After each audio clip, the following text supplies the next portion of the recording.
Good evening, and welcome to Dreamy Academy. As we begin, I'd love to know where you're watching from, your city, your country, perhaps even what the night sky looks like outside your window. If you enjoy these peaceful explorations of science, please take a moment to like the video and subscribe. It truly helps this little corner of quiet curiosity grow. To those already subscribed, thank you sincerely for being part of this slow and thoughtful adventure. Tonight, we embark on a journey that stretches across the deepest oceans of time and the most distant shores of the cosmos. We will ask a question as ancient as human curiosity itself, yet one that science is only now beginning to answer with precision. Are we alone? This isn't a simple query, nor one with a quick reply. Instead, it's an invitation to explore the very fabric of existence, to understand how life emerges from stardust, how planets form from cosmic debris, and how the delicate dance of chemistry might, given the right conditions, weave itself into something that breathes, thinks, and feels. Astrobiology, the study of life in the universe, is not merely a search for alien beings. It is a profound meditation on what life is, how it begins, where it might thrive, and what its future holds. It asks us to consider our own existence not as an isolated miracle, but as a potential pattern in a universe rich with possibilities. This journey will take us from the quantum realm of atoms to the swirling majesty of galaxies, from the fiery birth of stars to the silent depths of Earth's ancient oceans. We will trace the path of carbon atoms, listen to the silent story told by ancient rocks, and imagine worlds bathed in the light of alien suns. There's a particular kind of wonder in knowing that the same fundamental laws, the same elements, the same forces that crafted us, are at play across billions of light years. This knowledge doesn't diminish our uniqueness, but rather expands our sense of belonging, making the universe feel both immeasurably vast and intimately familiar. It's a beauty born of both depth and scale, a quiet truth that settles gently into the mind as we contemplate the grand, interwoven tapestry of understanding. Have you ever considered, as you drift towards sleep, what you are truly made of? Not your thoughts or your memories, but the very substance of your being, the atoms that compose your skin, your bones, the air in your lungs, and the delicate machinery of your brain. It's a question that, when pursued with scientific patience, leads us not just inward, but outward, far beyond our planet to the very beginning of stars. Let's begin by considering the most fundamental building blocks, the elements. From the lightest, hydrogen, to the heaviest, like uranium. These are the distinct types of atoms that make up all matter. Each element is defined by the number of protons in its nucleus, a tiny, dense core that holds almost all of the atom's mass. Around this nucleus, electrons dance in fuzzy probabilistic clouds, defining the atom's size and how it interacts with others. Most of an atom, we find, is empty space, a vast emptiness between the nucleus and its electron cloud relative to their sizes. If an atom were the size of a cathedral, its nucleus would be a tiny fly buzzing in the center, and the electrons would be like motes of dust, almost imperceptible, yet defining the cathedral's outer limits. When the universe began, roughly 13.8 billion years ago, it was almost exclusively made of the two lightest elements, hydrogen and helium. These were forged in the first few minutes after the Big Bang, in a universe so hot and dense that only the simplest atomic nuclei could form. Hydrogen, with its single proton, and helium, with two, constituted nearly 99.9% of all the normal matter in the early cosmos. But if everything was just hydrogen and helium, where did the carbon in your coffee, the oxygen in your breath, or the iron in your blood come from? These heavier elements, so crucial for life as we know it, were not present at the dawn of time. Their story is written in the hearts of stars. Imagine, if you will, the quiet alchemy happening within the core of our own sun, a journey that begins with hydrogen atoms patiently drawn together by gravity. Under the immense pressure and searing temperatures, millions of degrees Celsius, hydrogen nuclei collide and fuse, overcoming their natural repulsion. This process, known as nuclear fusion, transforms 4 hydrogen nuclei into a single helium nucleus. In this transformation, a tiny fraction of mass is converted into a prodigious amount of energy, released as light and heat. This is the very energy that warms our planet, powers photosynthesis, and allows us to see the stars themselves.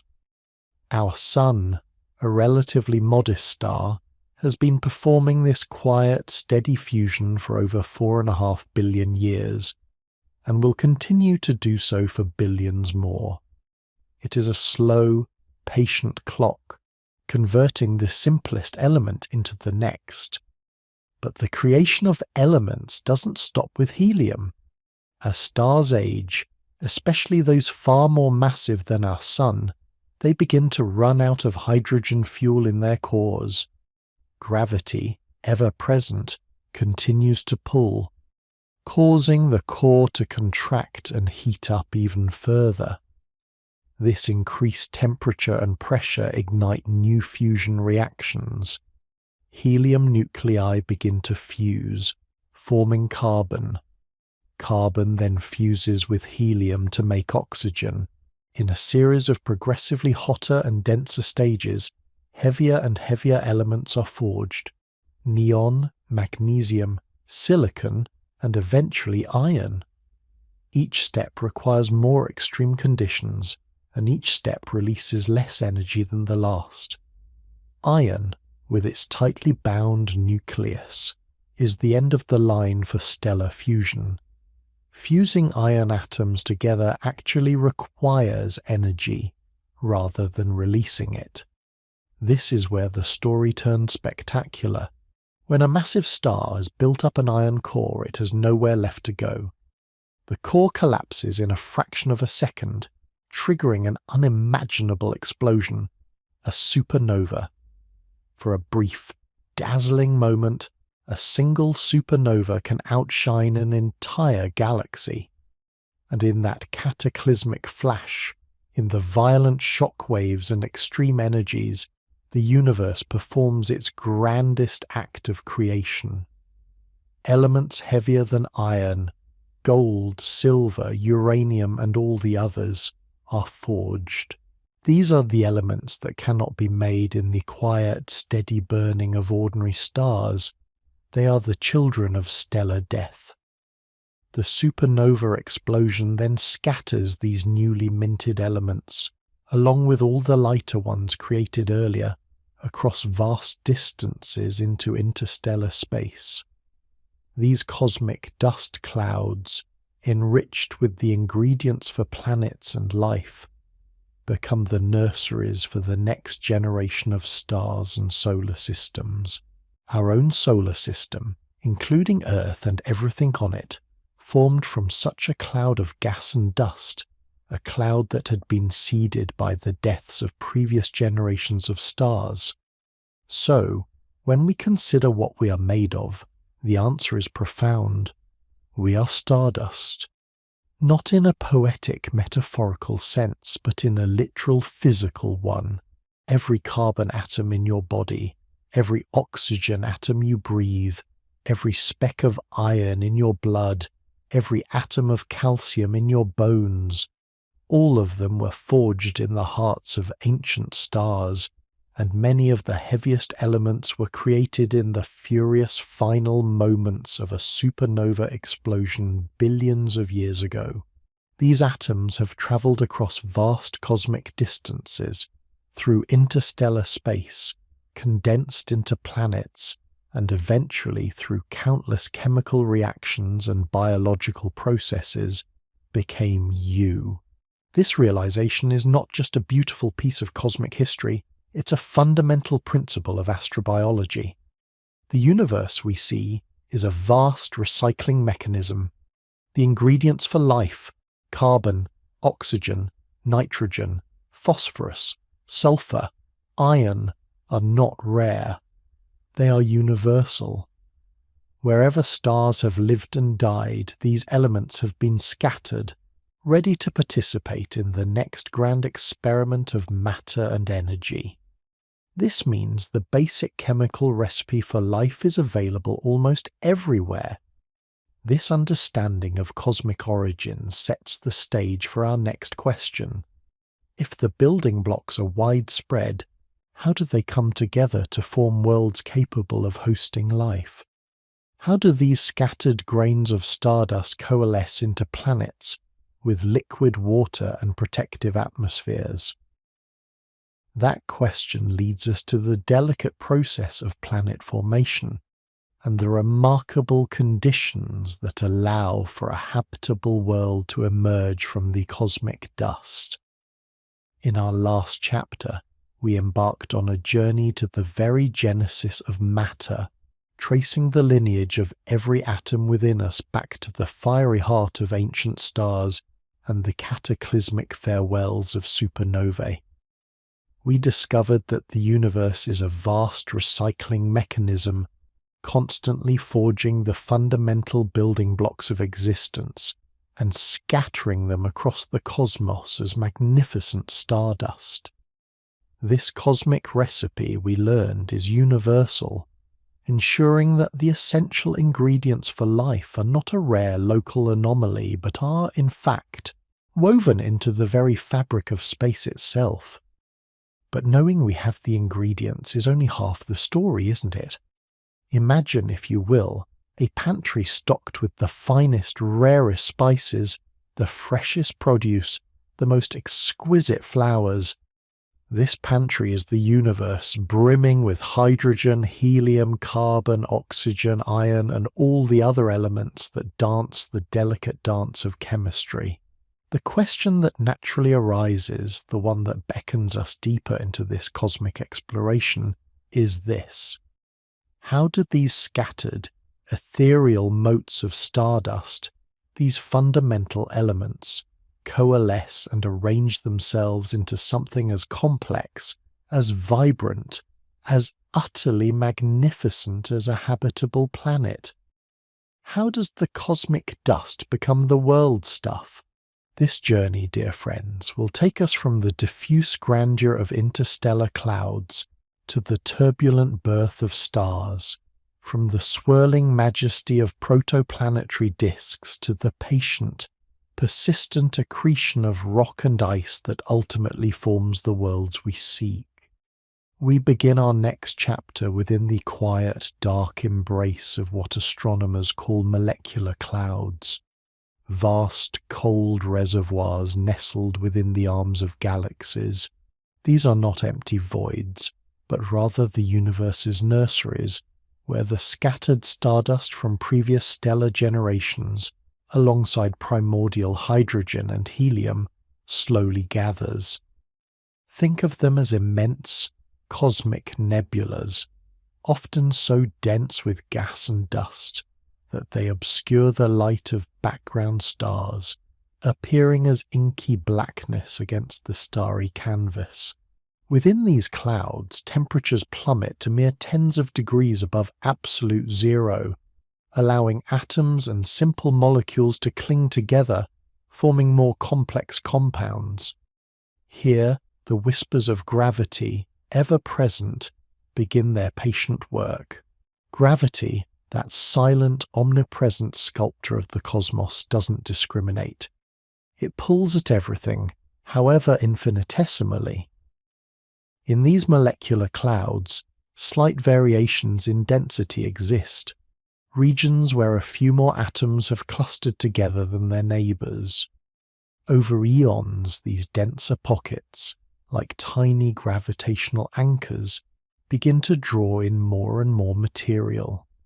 It is a slow, inexorable process, a cosmic ballet where the dancers gradually draw closer, their individual movements becoming part of a grander, more focused swirl. As these regions grow denser, their gravitational pull intensifies, accelerating the collapse. The cloud fragment begins to shrink, drawing in more gas and dust from its surroundings, and as it shrinks, a fascinating physical principle comes into play: conservation of angular momentum. Imagine an ice skater pulling their arms in during a spin. They spin faster, don't they? The same happens here. As the vast diffuse cloud collapses, it begins to spin faster and faster, much like a cosmic potter's wheel.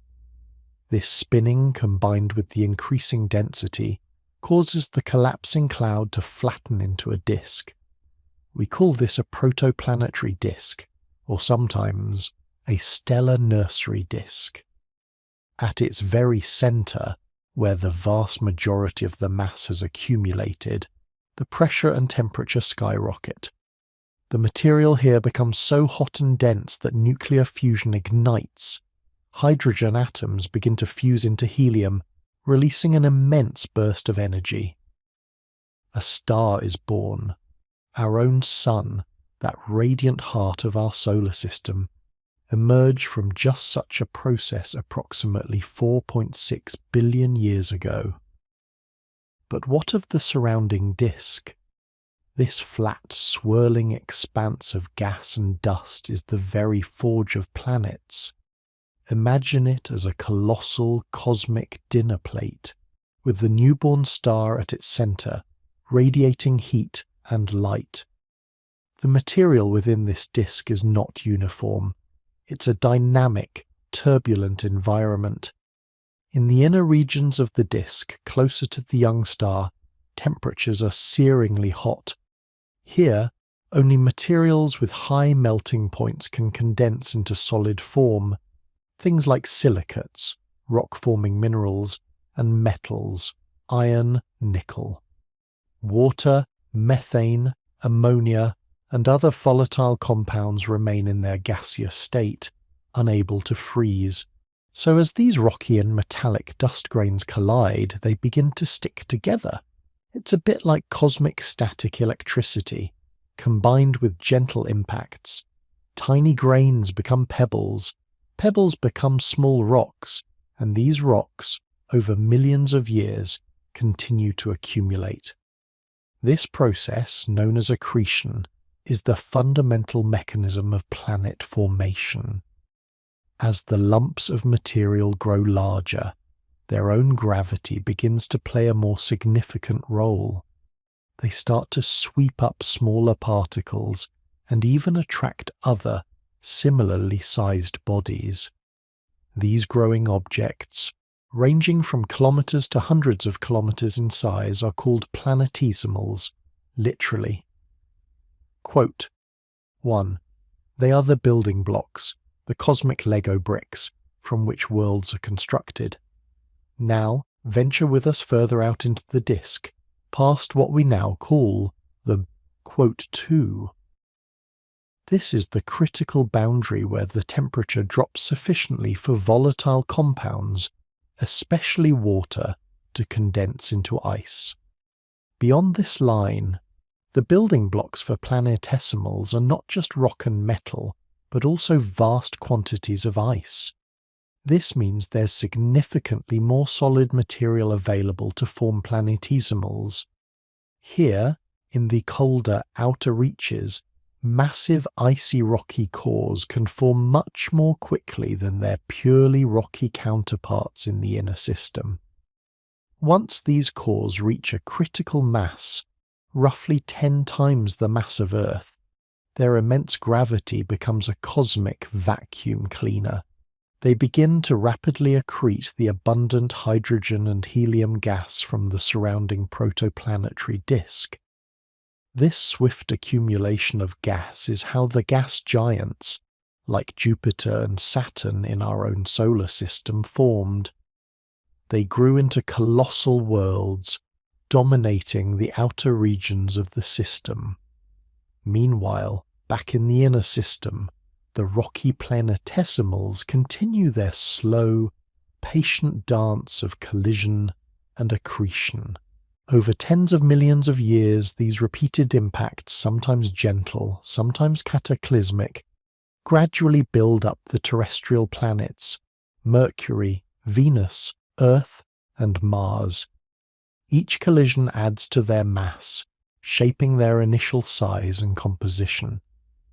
The early solar system was a violent place, a cosmic demolition derby, as these protoplanets jostled for position, occasionally smashing into one another, sometimes merging, sometimes shattering. Our own moon, we believe, is the result of such a colossal impact between early Earth and a Mars-sized body. So, we have planets. But not just any planet will do for life. For life. As we know it, the most crucial ingredient, beyond the basic elements, is liquid water. That brings us to a concept fundamental to astrobiology, the habitable zone, sometimes playfully referred to as the Goldilocks zone. This is the region around a star where a planet with sufficient atmospheric pressure can maintain liquid water on its surface. It's not too hot, where water would evaporate into space, and not too cold, where it would freeze solid. It's just right. The size and location of a star's habitable zone depend heavily on the star itself. A hotter, more luminous star, like a blue giant, would have a habitable zone much further out than our Sun. A cooler, dimmer star, like a red dwarf, would have a habitable zone much closer in. Our Sun, a yellow dwarf, places Earth comfortably within its liquid water sweet spot. Our own Earth, born from this violent accretion of rocky and metallic planetesimals, found itself in this precious zone. But simply being in the right place isn't enough. The early Earth was a molten, hellish world, constantly bombarded by leftover debris from the planet-forming process. Where did its water come from?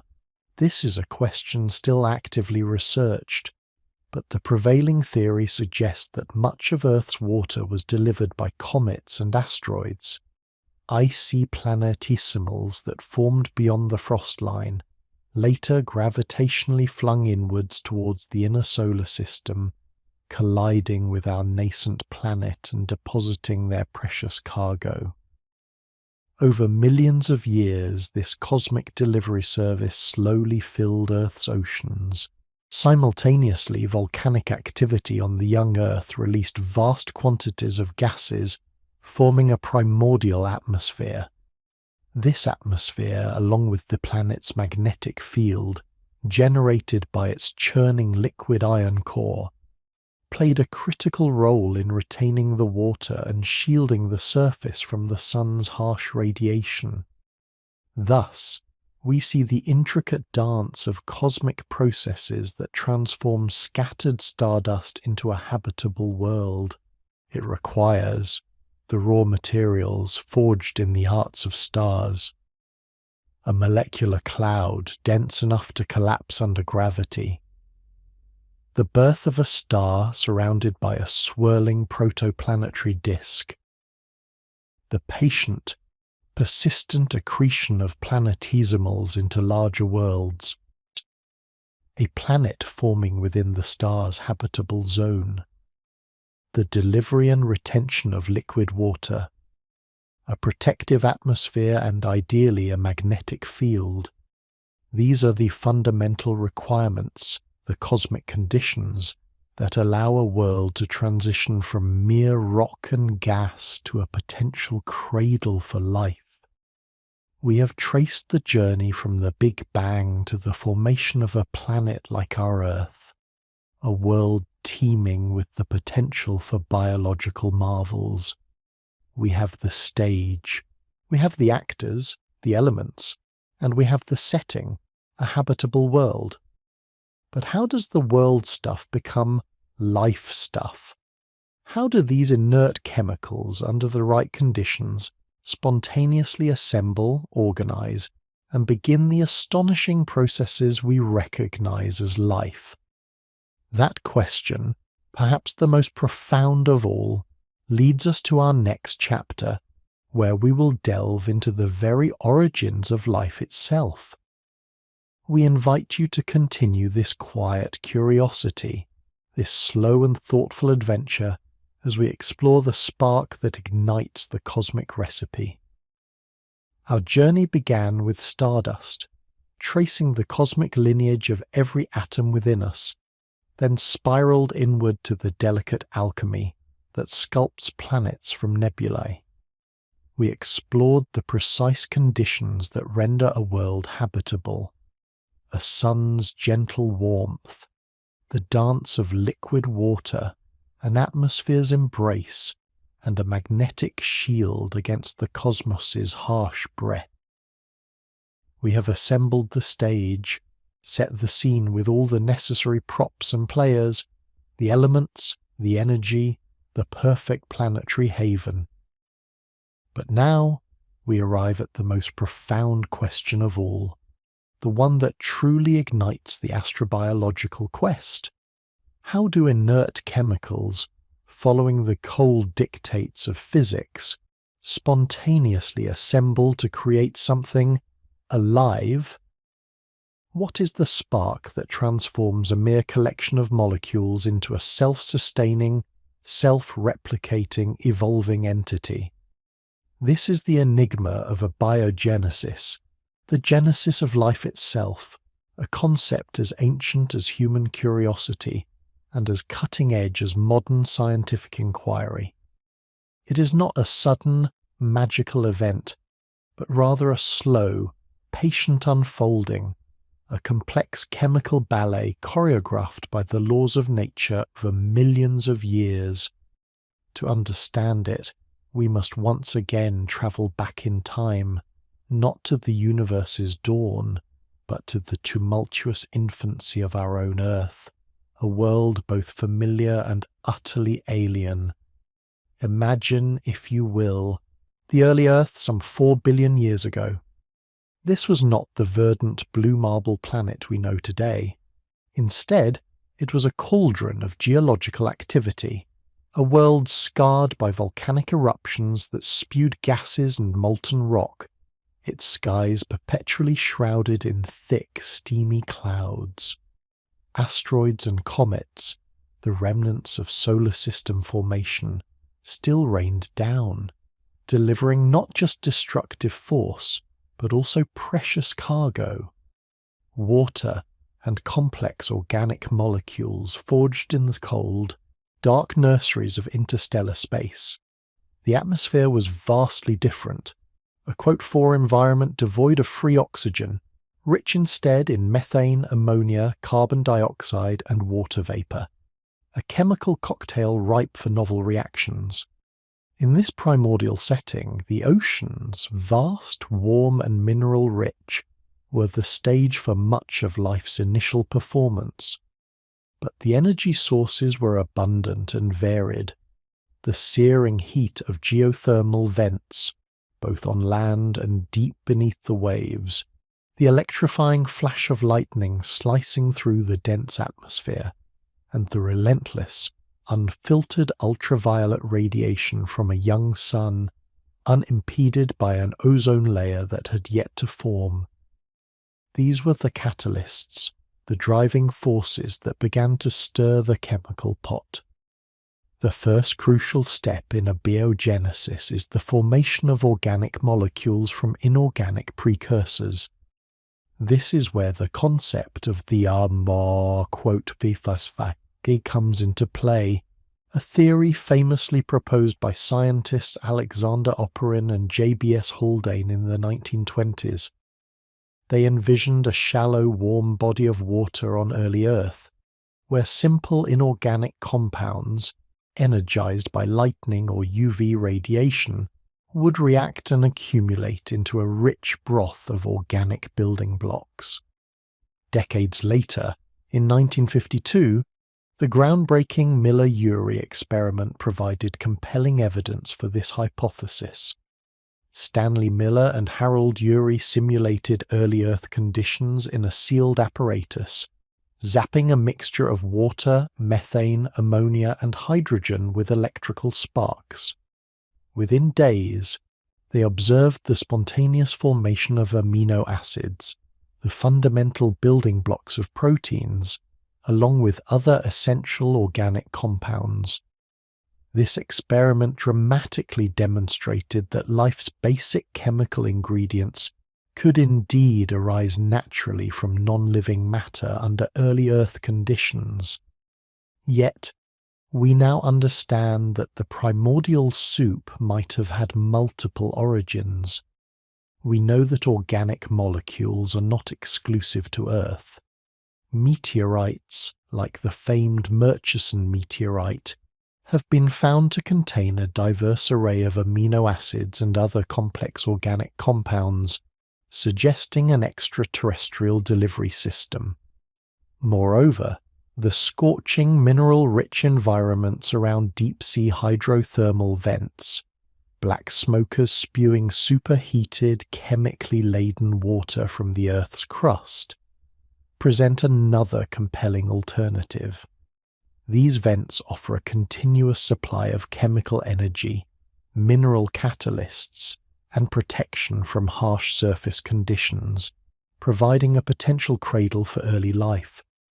Regardless of their precise origin, whether forged in atmospheric storms, delivered by cosmic messengers, or brewed in volcanic vents, the early Earth was awash in a bounty of organic monomers, amino acids, the precursors to proteins, nucleotides, the building blocks of nucleic acids like DNA and RNA, simple sugars, and fatty acids. These were the raw materials, the scattered beads of a cosmic necklace waiting to be strung together. The next profound challenge was to transition from these simple monomers to complex polymers. How do individual amino acids link up to form long, intricate protein chains? How do nucleotides polymerize into informational molecules? This process, known as polymerization, often requires energy and specific conditions. Here, mineral surfaces, such as clays or pyrite, likely played a critical role. These minerals can act as scaffolds, concentrating organic molecules and providing catalytic surfaces that facilitate their bonding. Cycles of wetting and drying, common in tide pools or volcanic terrains, could also drive polymerization, as water removal helps link monomers together. Imagine a shallow pool evaporating under the sun, leaving behind a concentrated film of organic molecules on mineral grains, then rehydrating, allowing the newly formed polymers to detach and interact. This slow, patient process of self-assembly, guided by chemistry, gradually built larger, more complex structures. But even with polymers, we still lack the defining characteristics of life, the ability to self-replicate and to catalyze metabolic reactions. This brings us to one of the most elegant and widely accepted hypotheses for the origin of life. The one quote. 6. For decades, scientists faced a quote, 7 dilemma. DNA stores genetic information, but proteins are required to replicate DNA and carry out most cellular functions. Which came first? The RNA world hypothesis offers a compelling solution. RNA, or ribonucleic acid, is a remarkable molecule. Like DNA, it can store genetic information. But unlike DNA, certain RNA molecules called ribozymes can also act as enzymes, catalyzing chemical reactions, including, crucially, the replication of other RNA molecules. In the RNA world scenario, early life was based solely on RNA. These self-replicating RNA molecules could both carry genetic information and perform catalytic tasks, evolving gradually through natural selection. More efficient replicators would multiply, leading to an increase in complexity and diversity. Over time, as life became more sophisticated, DNA, a more stable molecule, would have taken over the role of long-term genetic storage, while proteins, with their vastly greater catalytic versatility, would have assumed most enzymatic functions. The RNA world therefore represents a crucial transitional stage, a bridge between the purely chemical and the truly biological. However, even self-replicating RNA molecules, floating freely in the primordial soup, are not yet. Quote, "As we understand it, life requires boundaries. It needs a way to maintain an internal environment distinct from its surroundings, to concentrate its precious molecules, and to regulate its chemical reactions. This is where protocells enter the picture. Fatty acids, readily formed under early Earth conditions, spontaneously assemble into spherical vesicles in water. These lipid membranes can encapsulate molecules, forming simple, bubble-like structures called protocells. These early, some quote 9, would have provided a protected internal space where RNA replication and early metabolic pathways could occur more efficiently, shielded from the chaotic external environment. The ability to grow, divide, and pass on its internal contents to daughter protocells would have been a monumental evolutionary leap. From these humble beginnings, simple organic molecules, polymerizing on mineral surfaces, self-replicating within lipid vesicles, emerged the first true forms of life. We often speak of the last universal common ancestor, or LUCA, as the point from which all current life on Earth descended. But it is important to remember that LUCA was already a sophisticated organism, possessing a complex genetic code and metabolic machinery. The journey from the very first protocells to LUCA was itself an immense period of evolution, a slow and painstaking process of refinement and increasing complexity. Abiogenesis was not a single event, but a continuum, a patient unfolding of chemical possibilities. This incredible saga, played out on our young planet, holds profound implications for astrobiology. If the fundamental laws of chemistry and physics are universal, if the basic ingredients for life are widely distributed across the cosmos, and if the conditions on early Earth were not unique, then is it not reasonable to infer that the spark of life, this delicate dance of chemistry leading to self-organization, might ignite on other habitable worlds as well? The same cosmic recipe, the same planetary scaffolding, the same energetic catalyst that gave rise to life here could very well be at work on distant shores of the cosmos, transforming inert matter into living systems. We have traversed the vastness of space and time to understand how the universe provides the building blocks and the stage for life. We have now peered into the crucible of early Earth, glimpsing the intricate dance that transformed chemistry into biology, that ignited the first spark of life. But once lit, how does this spark endure? How does life, once arisen, persist, adapt, and diversify into the astonishing array of forms we see today, thriving in environments that would seem utterly hostile? That question leads us to the very heart of evolution, to the incredible resilience of life, and to the tantalizing possibility of life existing in the most extreme corners of our own world, and perhaps beyond. We will trace this remarkable story in our next chapter, delving into the extraordinary adaptability of life itself. And so, we arrive at a profound question, one that vibrates at the very core of astrobiology. Once life has sparked, once the initial chemical dance of abiogenesis has yielded the first self-replicating entities, how does it persist? How does this fragile flame not only endure but also adapt, diversify, and conquer the most challenging environments imaginable? We have traced the cosmic recipe from stellar nurseries to planetary formation, and then witnessed the delicate yet tenacious genesis of life itself. Now, we turn our gaze to the relentless march of evolution, a process driven by an intricate interplay of mutation, selection, and the sheer will to survive. Imagine, if you will, the early Earth, a world still raw and volatile, long after the first protocells began their quiet existence. Volcanic vents spewed toxic gases, ultraviolet radiation bathed the surface unchecked by a robust ozone layer, and temperatures swung wildly. Yet, life, once ignited, proved to be no fleeting phenomenon.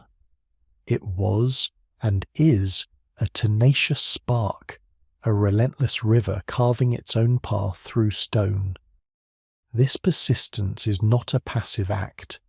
It is a dynamic, continuous renegotiation with the environment.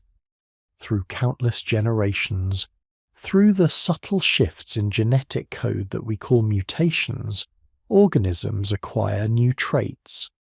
Some of these traits offer an advantage in a particular niche, allowing the organism to thrive, reproduce, and pass on those beneficial genes. This is the elegant, brutal ballet of natural selection, shaping life into an astonishing array of forms, each exquisitely tuned to its surroundings. It's a cosmic truth that speaks to the universe's inherent creativity.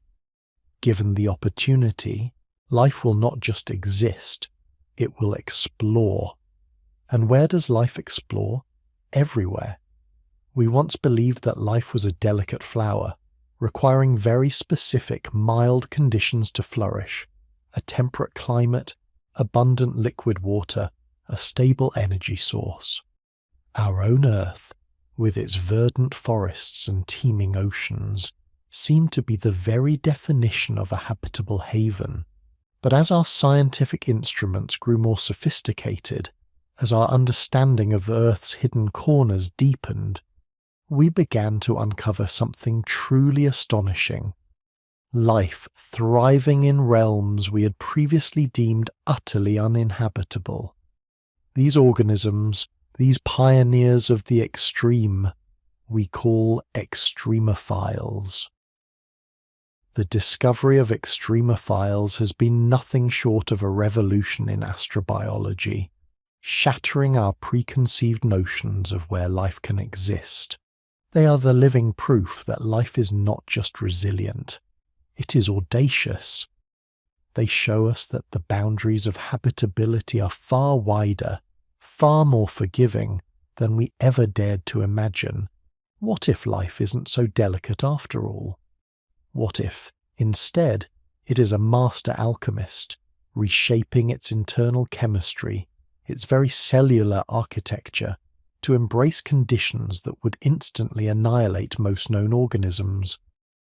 Let us embark on a journey into these extraordinary realms, these terrestrial analogues for potential extraterrestrial worlds. we will meet the inhabitants of Earth's most hostile landscapes, and in their existence, we will find profound hope for life beyond our planet. Consider the thermophils and hyperthermophiles, organisms that not only tolerate but thrive in scorching heat, often far exceeding the boiling point of water under pressure.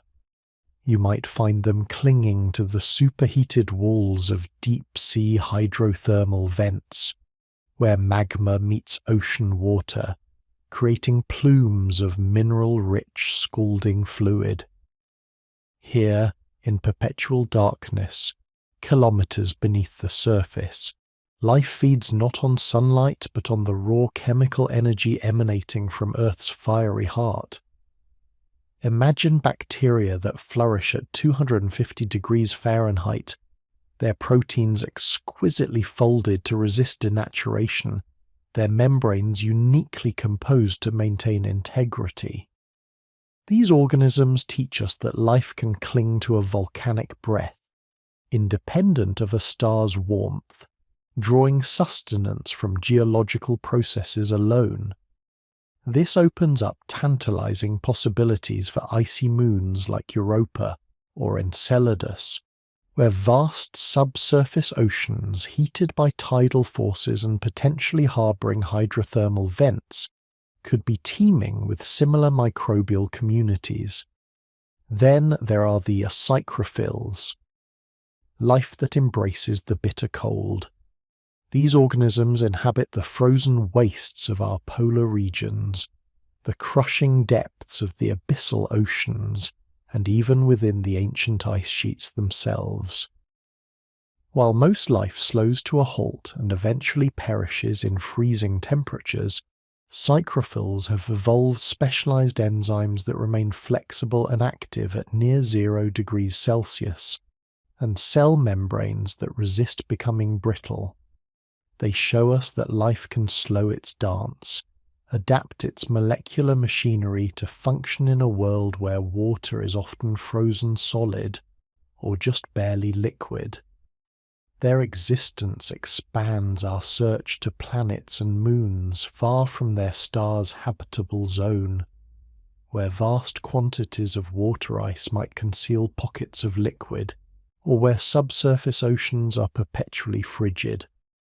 Journey with us now to environments of extreme salinity, where halophiles call home. These organisms thrive in salt flats, hypersaline lakes like the Dead Sea, or even within salt crystals themselves, where salt concentrations are so high that they would instantly dehydrate and destroy most other cells. Halophils employ clever strategies, such as accumulating compatible solutes within their cells to balance osmotic pressure, or having specialized proteins that function in highly saline conditions. Their presence reminds us of the Martian surface, where evidence suggests ancient briny lakes and present-day seasonal flows of liquid water, rich in salts, could potentially harbor similar microbial life. Life, it seems, can embrace the sting, turning a deadly environment into a nourishing one, and what of the very fabric of liquid itself? Acidophiles and the alkaliphiles demonstrate life's ability to flourish in environments of extreme pH. Acidophiles, found in places like acid mine drainage or volcanic lakes, thrive in conditions as acidic as battery acid. Alkaliphiles, conversely, prefer highly alkaline environments such as soda lakes.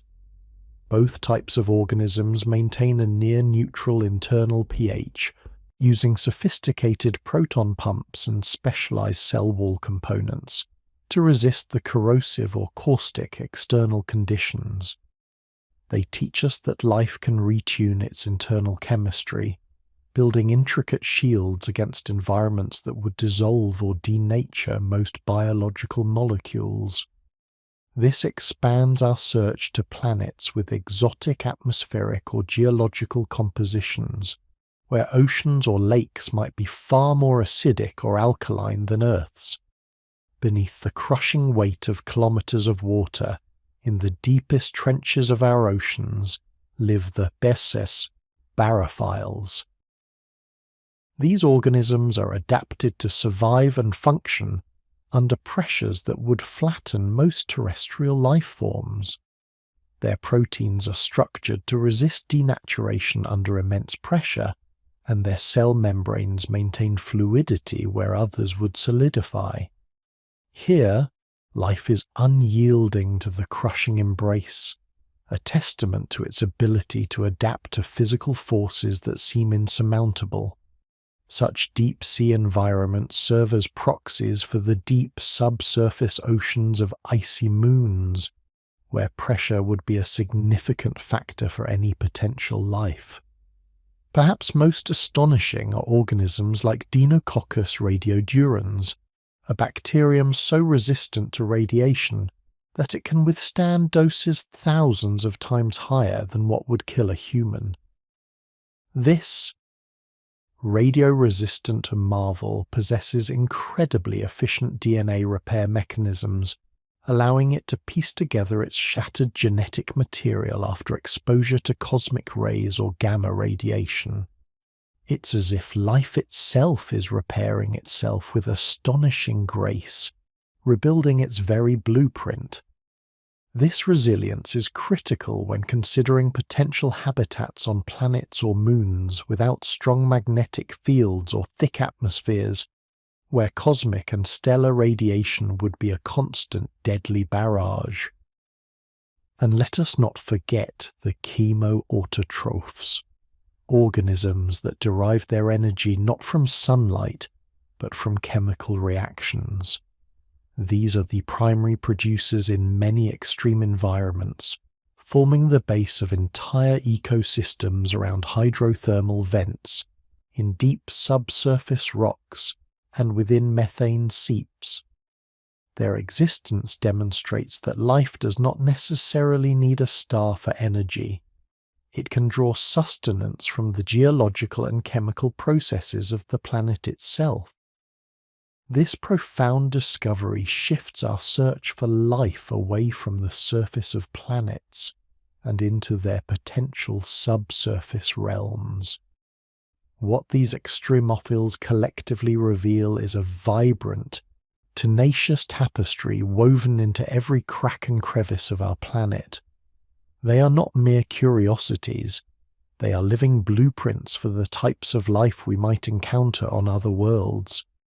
If Earth, in all its diversity, harbours such tenacity, such inventive solutions to seemingly insurmountable challenges, what might other worlds hold? The implications for astrobiology are monumental.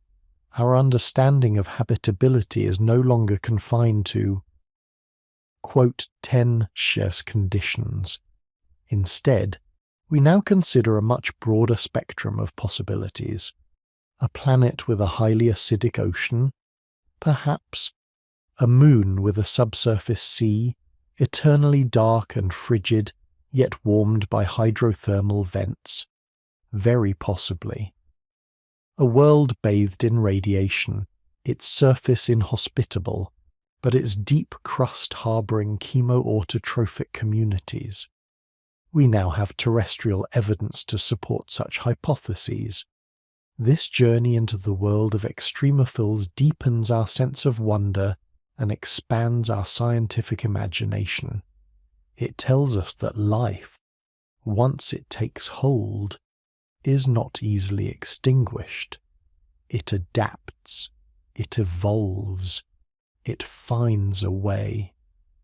The universe is vast. The ingredients for life are universal, and life's ability to persist and diversify is profound. The question is no longer if life can exist in extreme environments, but how many extreme environments might harbour it across the cosmos. As we ponder these extraordinary possibilities, a new and urgent question emerges. If life is indeed so tenacious, so adaptable, how do we actually find it beyond Earth? How do we detect these hidden sparks of existence, these distant echoes of our own biological story? That question leads us to the very frontiers of scientific exploration, to the ingenious methods and dedicated missions designed to seek out the faint whispers of life in the vast silence of space.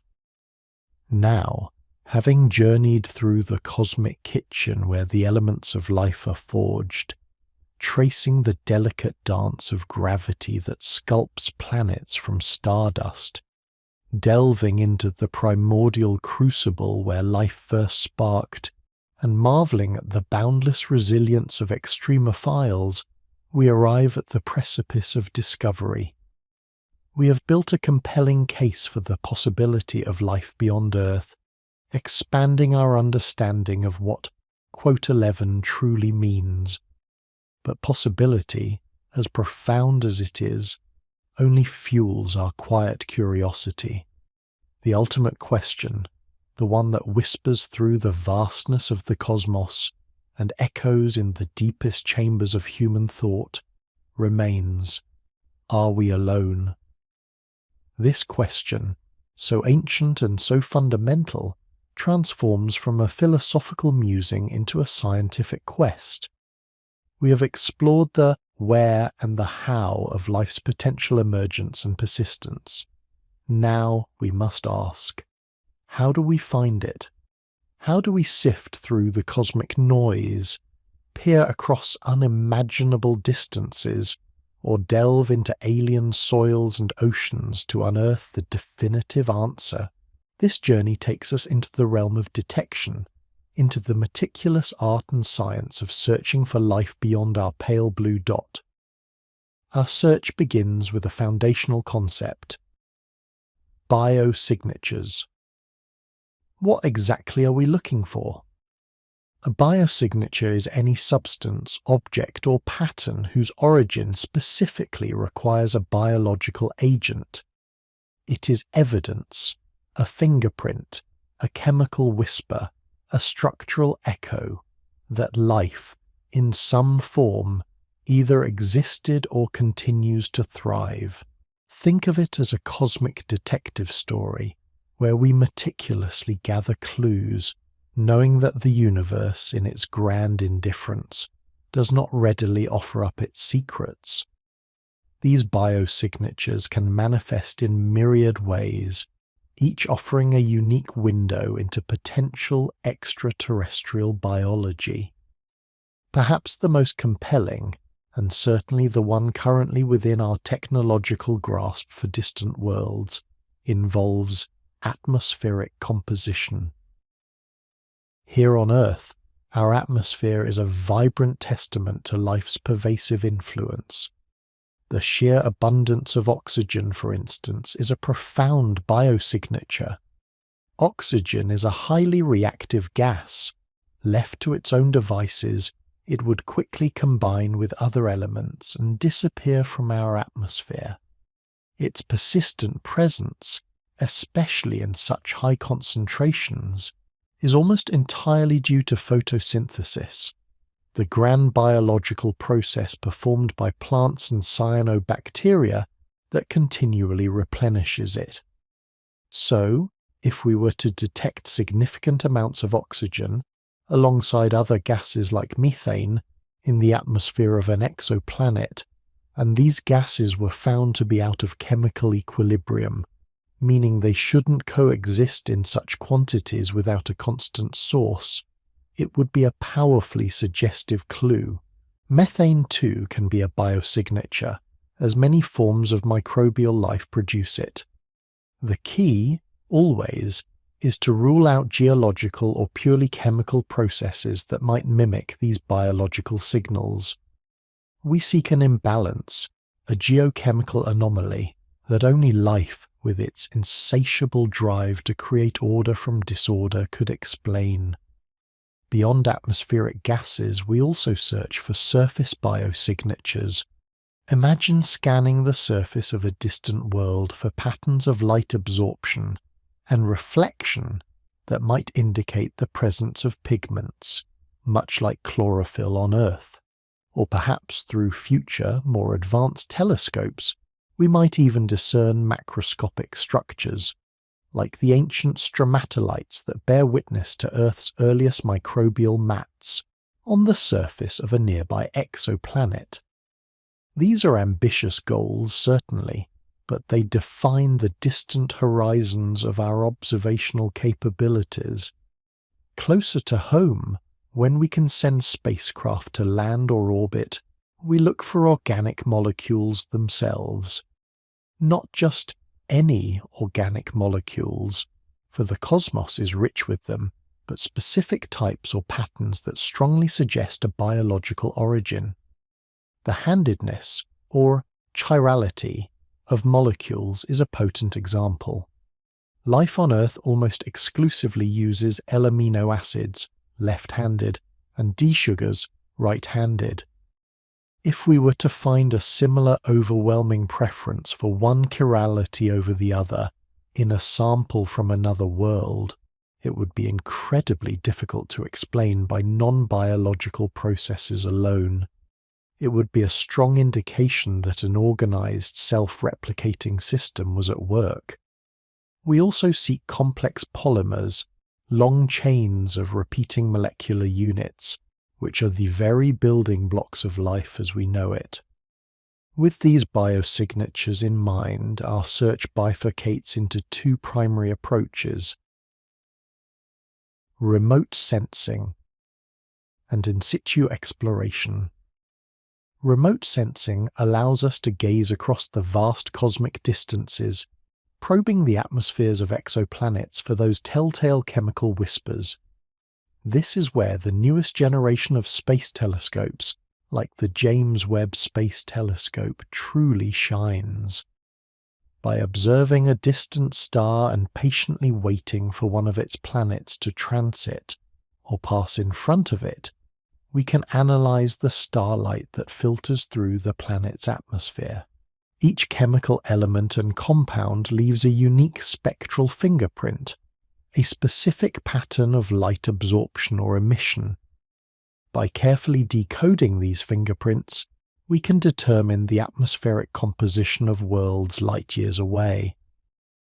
Imagine the thrill of discovering an exoplanet with an atmosphere rich in oxygen and methane, or perhaps even entirely new combinations of gases that defy abiotic explanation. This work is painstaking, requiring immense patience and technological prowess, but it holds the promise of revolutionizing our understanding of life's prevalence. Yet, remote sensing, for all its power, provides only indirect evidence. To truly confirm the presence of life, especially microbial life, we must engage in situ exploration.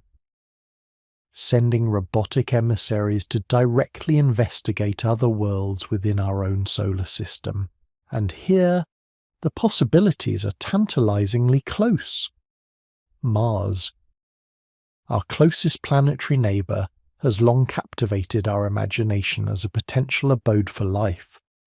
Early missions like the Viking landers in the 1970s conducted experiments designed to detect microbial life in the Martian soil, yielding ambiguous results that continue to be debated. Today, our approach is more nuanced. We, quote 12, knowing that liquid water is universally essential for life as we know it. Missions like Curiosity and Perseverance rovers meticulously explore ancient lake beds and river deltas, searching for organic molecules, signs of past habitable environments, and even fossilized microbial structures. Perseverance, in particular, is collecting core samples that will eventually be returned to Earth for detailed laboratory analysis, a monumental undertaking that could provide the definitive answer to whether Mars once hosted life, or perhaps still harbours it beneath its surface. The red planet, once thought barren, is revealing itself to be a world with a complex hydrological history, one that could have, and perhaps still does, support microbial ecosystems. But our gaze extends beyond Mars to the outer reaches of our solar system, where the true marvels of icy moons beckon.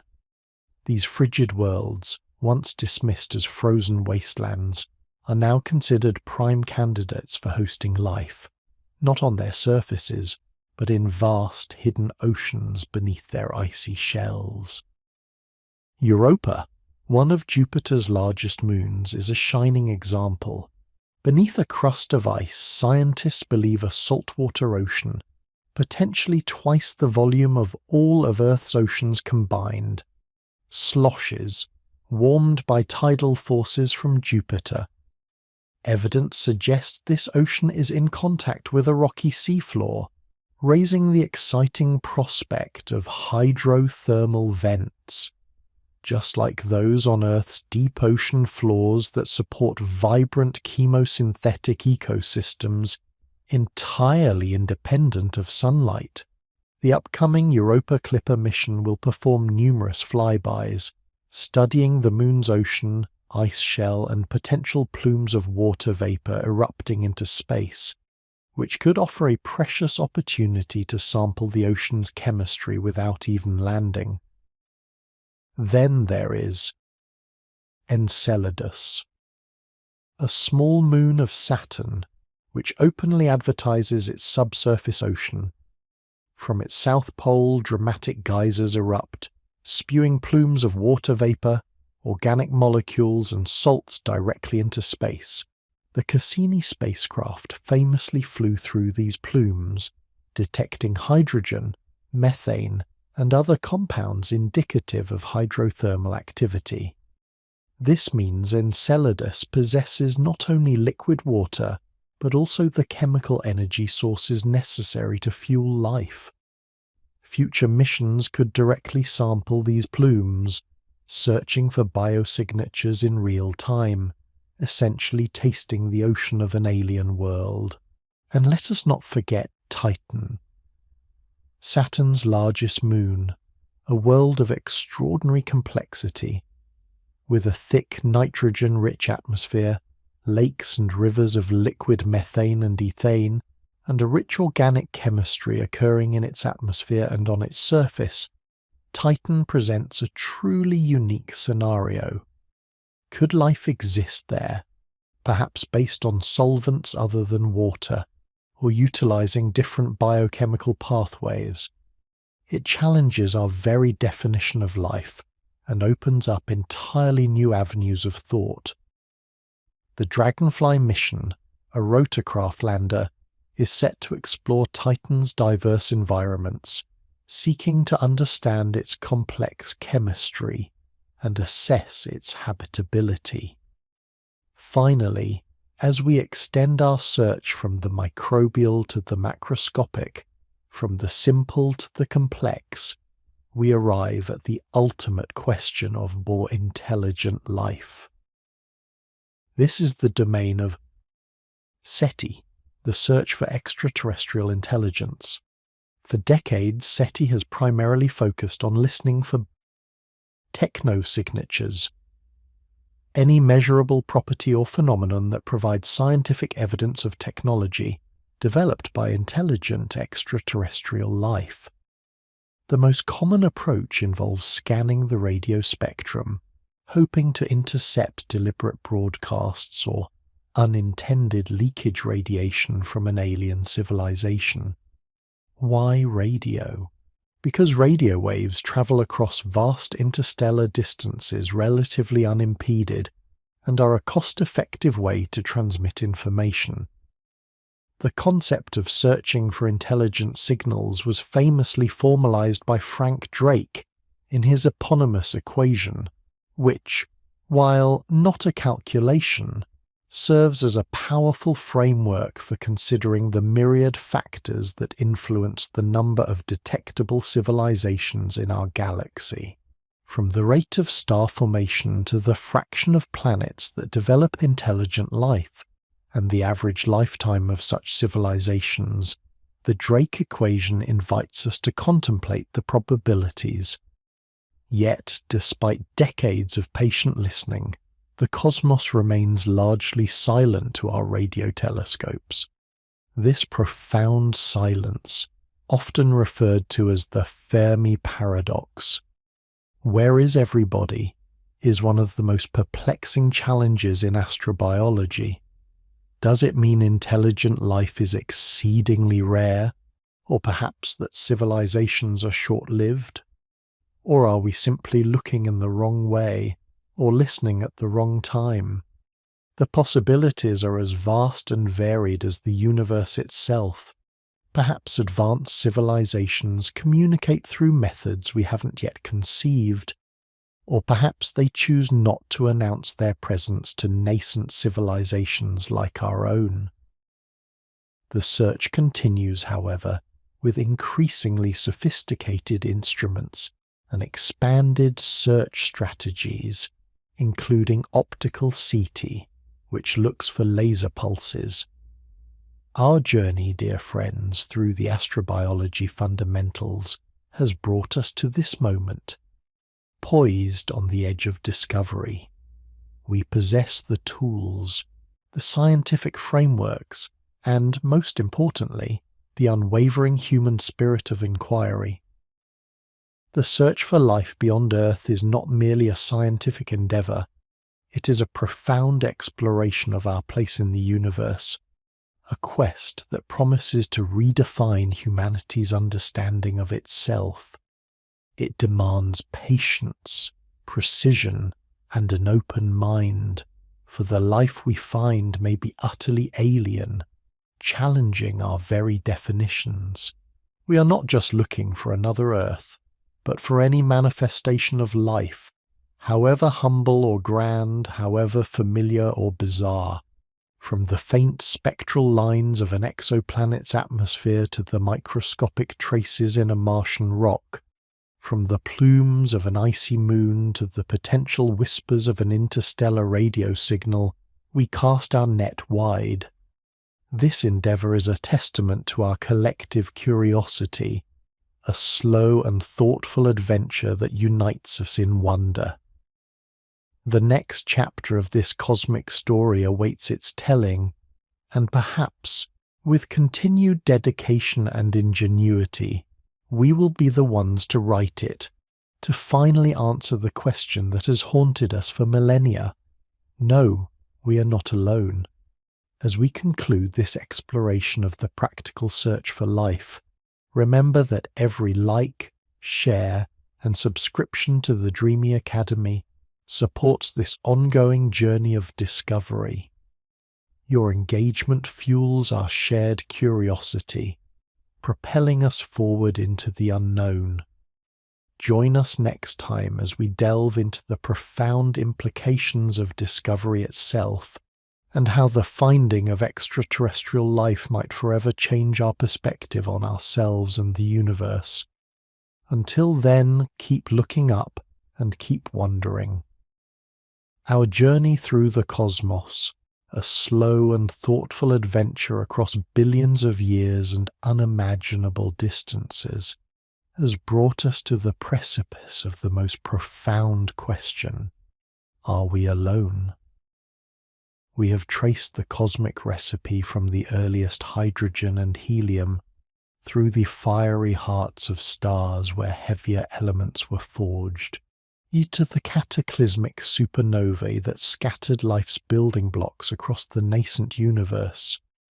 We watched as gravity sculpted these stellar ashes into protoplanetary disks, giving birth to worlds, some rocky and terrestrial, others gas giants of immense scale.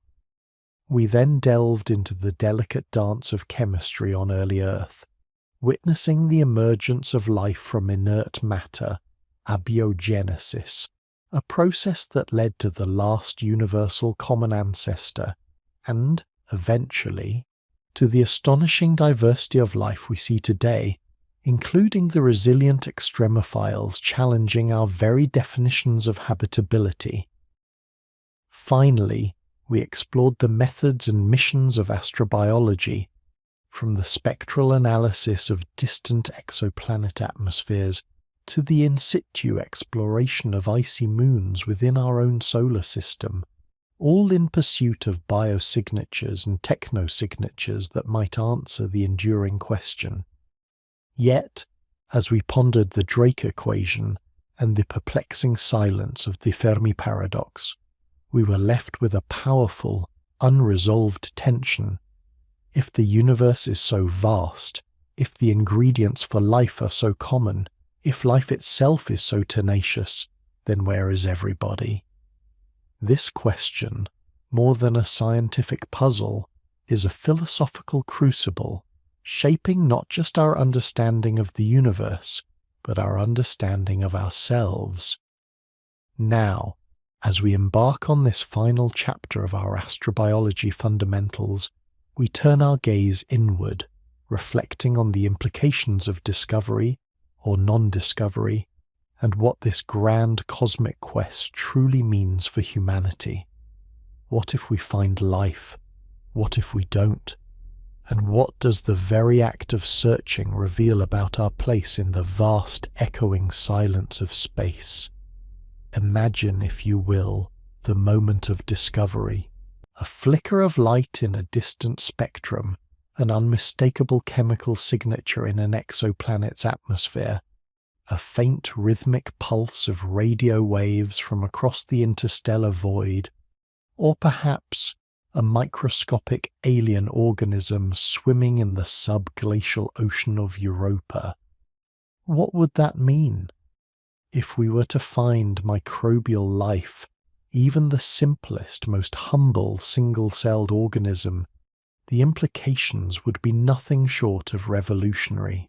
It would immediately validate the fundamental principles we've explored throughout this series, that the cosmic recipe is indeed universal, that abiogenesis is not a unique terrestrial miracle, but a repeatable cosmic process. Our understanding of biology would expand exponentially, moving beyond a single example, Earth life, to embrace a broader, perhaps universal biology. We would begin to discern the fundamental laws governing life, seeking commonalities in its chemistry, its structure, its energy pathways. Are there universal, quote 14T beyond carbon? Are there alternative solvents to water? These questions, once purely speculative, would become empirical.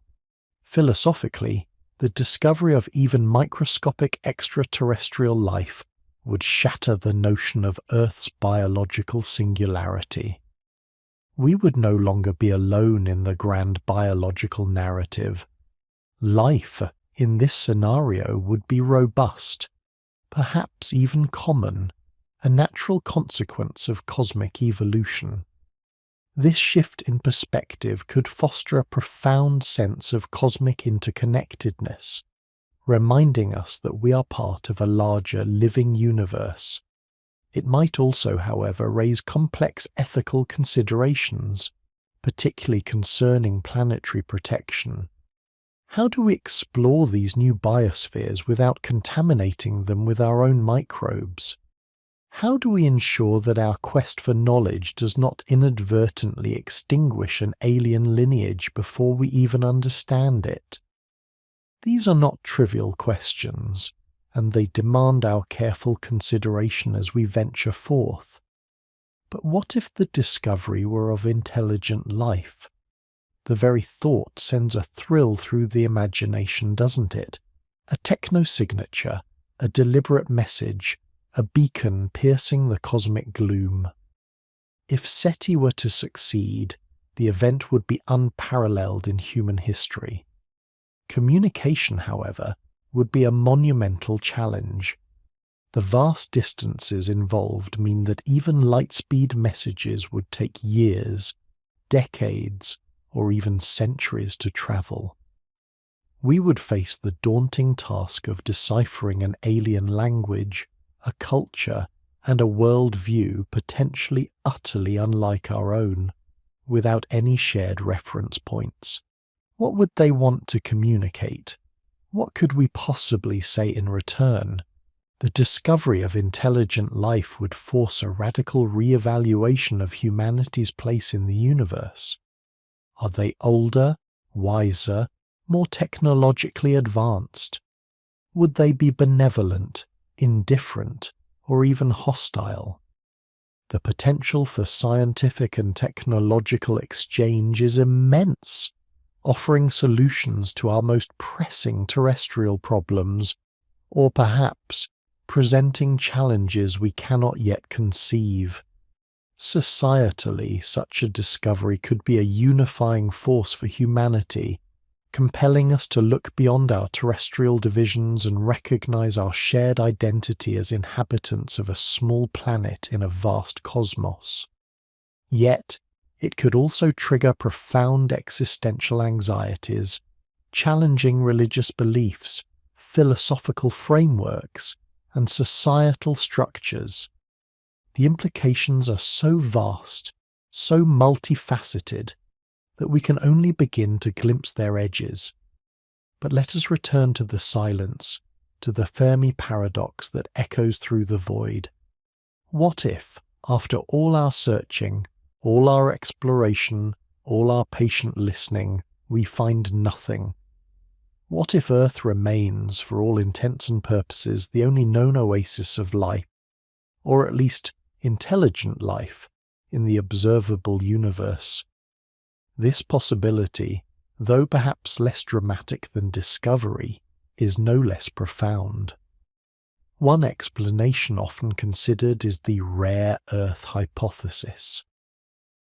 This hypothesis suggests that while microbial life might be common, the precise confluence of factors required for the emergence and sustained evolution of complex multicellular life, a stable star, a large moon to stabilize axial tilt, plate tectonics for climate regulation and nutrient cycling, a protective magnetic field, a gas giant like Jupiter to clear asteroid impacts, and a favorable galactic location is exceedingly rare.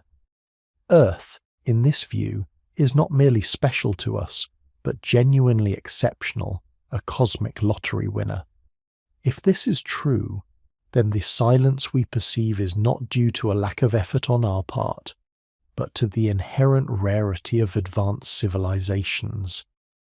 Another compelling and perhaps more unsettling explanation for the Great Silence is the Great Filter. This concept proposes that there is some evolutionary or technological barrier that almost all life encounters, apenas, quote, 15 that prevents it from reaching an advanced interstellar travelling stage.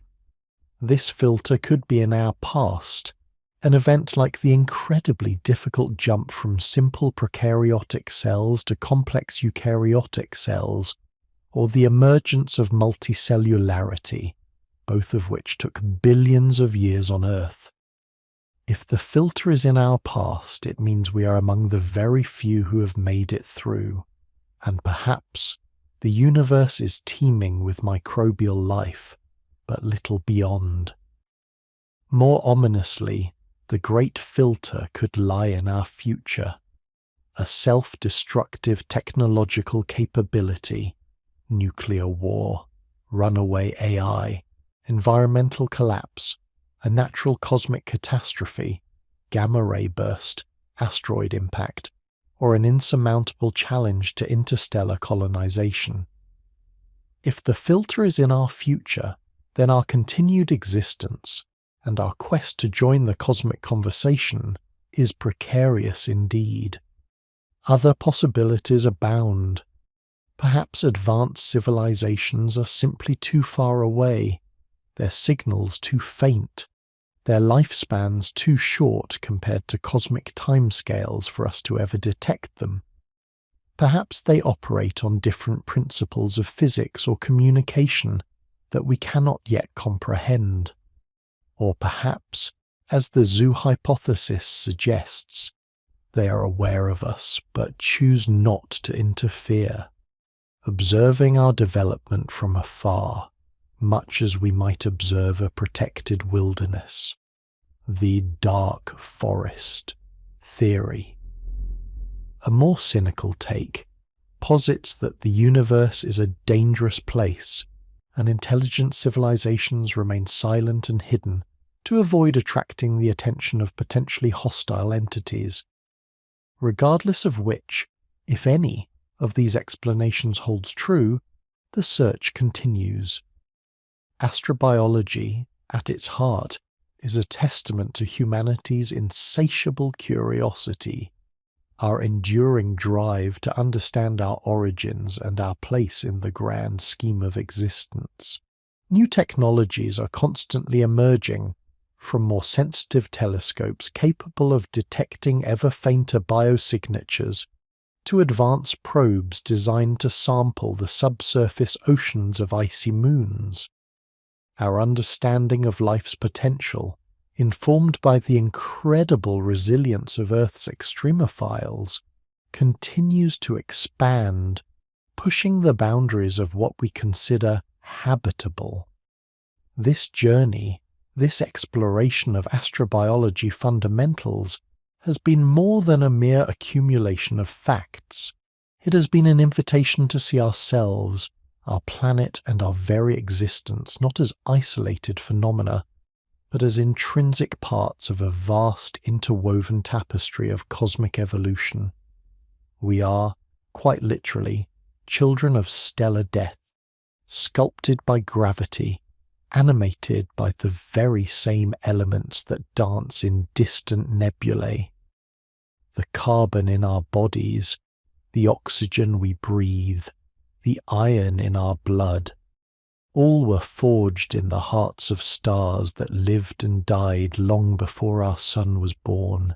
The quest for life beyond Earth is, in essence, a quest for self-knowledge. It challenges us to reconsider our assumptions, to expand our imagination, and to embrace the profound interconnectedness of all things. Whether we ultimately discover alien microbes, encounter intelligent civilizations, or remain alone in a silent star-filled night, the act of searching itself enriches us. It fosters wonder, humility, and a deeper appreciation for the precious, vibrant miracle of life here on Earth. So, as we conclude our shared exploration in the Dreamy Academy, we invite you to carry this quiet curiosity forward.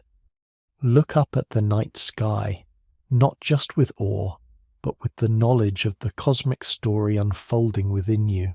Remember that every atom in your body has travelled an unimaginable journey across time and space, making you a living, breathing testament to the universe's grandest acts of creation.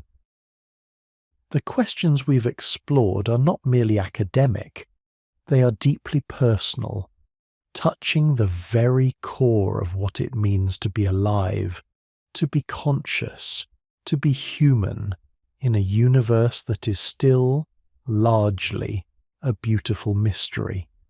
Thank you for joining us on this extraordinary voyage. We hope you found inspiration, expanded your understanding, and felt a deeper connection to the cosmos. If you enjoyed this journey, please consider liking this video and subscribing to the Dreamy Academy for more explorations into the wonders of our universe. The search, after all, is far from over. It has only just begun. We have journeyed far together, haven't we? From the fiery crucible of the Big Bang to the quiet contemplation of distant, unseen worlds, our shared exploration through the fundamentals of astrobiology has spanned billions of years and unimaginable distances. We began with a question as ancient as human curiosity itself. Are we alone? That question, like a guiding star, has led us through the vastness of space and the intricate dance of life's origins. Remember, if you will, how we first embarked on this cosmic voyage, tracing the very genesis of existence.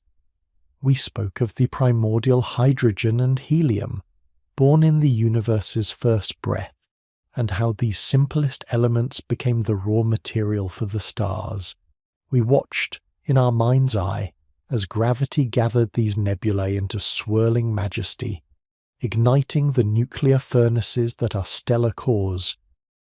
It was there, within those celestial crucibles, that the heavier elements, the carbon, oxygen, nitrogen, and iron, the very building blocks of life as we know it, were forged. These were not just scientific facts, they were verses in a cosmic poem, revealing that we are quite literally children of stellar death, crafted from the scattered remnants of supernovae that enrich the interstellar medium.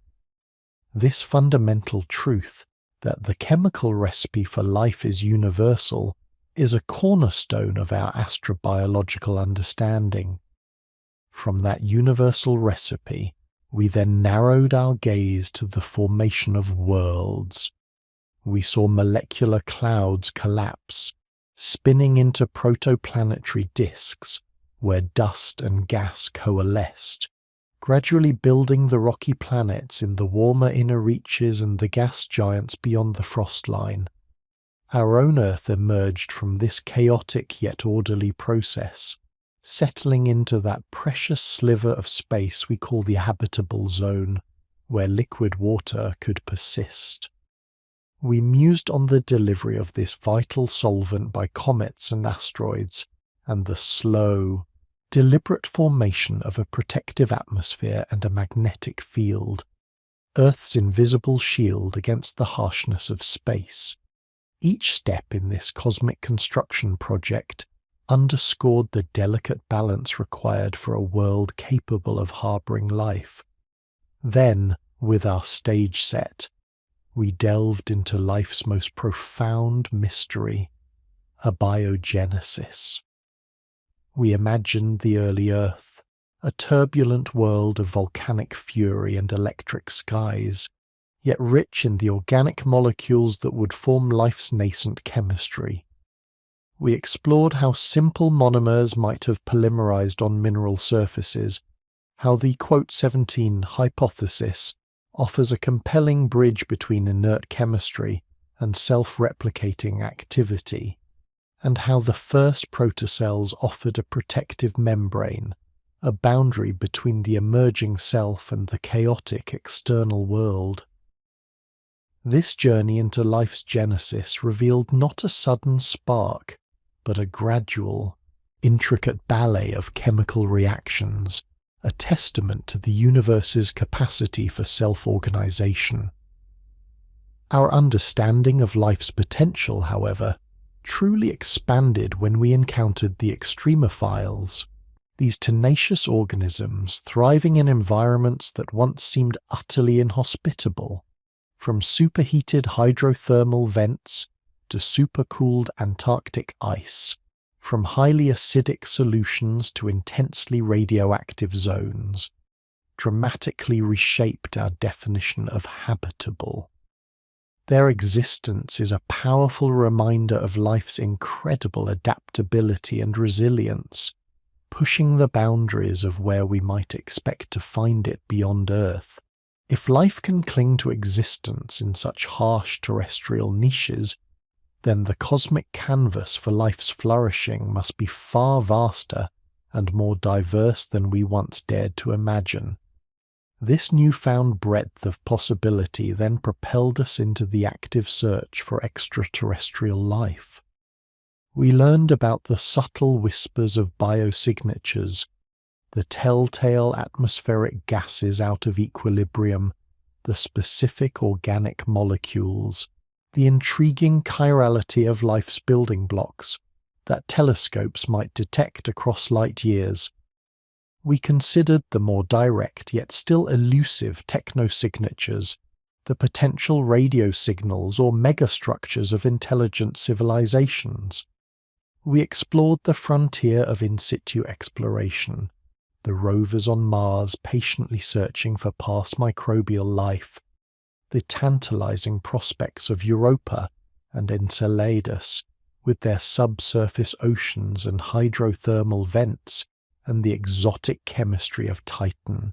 Yet despite the universe's immense scale and life's apparent universality, the great silence persists, the enigma of the Fermi paradox echoing through the void. This paradox, this profound silence, leads us to a crucial juncture, a moment for deeper reflection. The absence of clear evidence of extraterrestrial intelligence forces us to confront not just the mysteries of the cosmos, but the mysteries of our own existence. Is complex life incredibly rare, as the rare Earth hypothesis suggests, a delicate confluence of improbable events? Or is there a great filter, a barrier in life's evolution, perhaps in our distant past or lurking in our future, that prevents most civilizations from reaching a detectable interstellar stage? These are not questions with easy answers, but they are questions that compel us to look inward as much as outward. The implications of discovery or non-discovery are truly profound. Imagine, if you will, the moment we confirm microbial life on another world. It would be a monumental validation of astrobiology's core tenets, expanding our understanding of biology itself, demonstrating that life is not unique to Earth, but a cosmic phenomenon. Such a discovery would also raise critical ethical questions about planetary protection, our responsibility to safeguard nascent ecosystems. But imagine too the discovery of intelligent life. It would be an event unparalleled in human history, forcing a radical re-evaluation of our place in the universe, our philosophies, our religions. It could offer unimaginable opportunities for scientific exchange, yet also trigger existential anxieties, challenging our assumptions about consciousness, purpose, and the future of our own species. And what if the silence endures? What if, after all our searching, we find no definitive evidence of life beyond Earth? Does that diminish our journey? We argue, most emphatically, no, for the search itself is a transformative quest. It sharpens our scientific tools, pushing the boundaries of technology and understanding. It fosters a profound sense of wonder and humility, reminding us of the preciousness of life on our own blue planet, our singular home. It compels us to become better stewards of this Earth, to protect its biodiversity, to cherish the miracle of our own existence.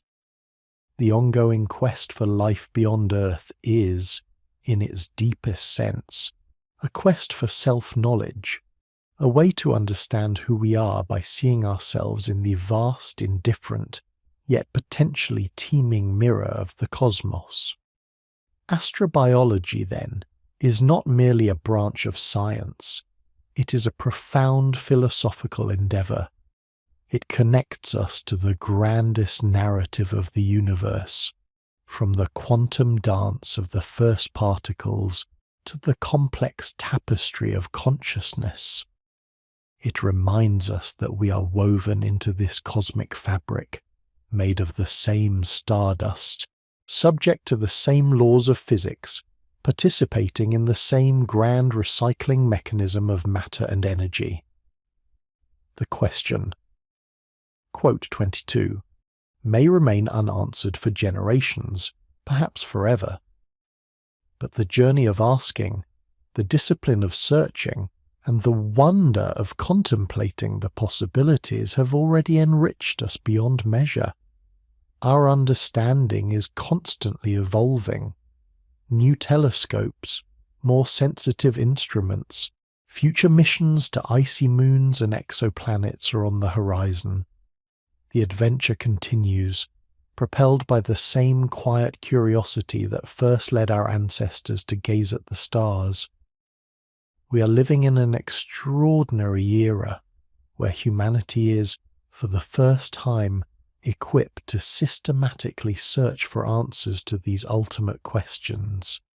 So, as we bring this particular series of explorations to a close here at the Dreamy Academy, we invite you to carry this sense of wonder forward. Look up at the night sky, not just with your eyes but with your mind, filled with the knowledge of stellar nurseries, forming planets, and the tenacious spark of life. Be a part of this ongoing story, for the universe is not just out there. It is within you, and it is waiting for your continued curiosity. Thank you for joining us on this slow and thoughtful adventure. The cosmic story, after all, is our story, and it is far from over. Our journey together, a slow and thoughtful adventure across the deepest oceans of time and the most distant shores of the cosmos, has brought us to the very precipice of profound questions.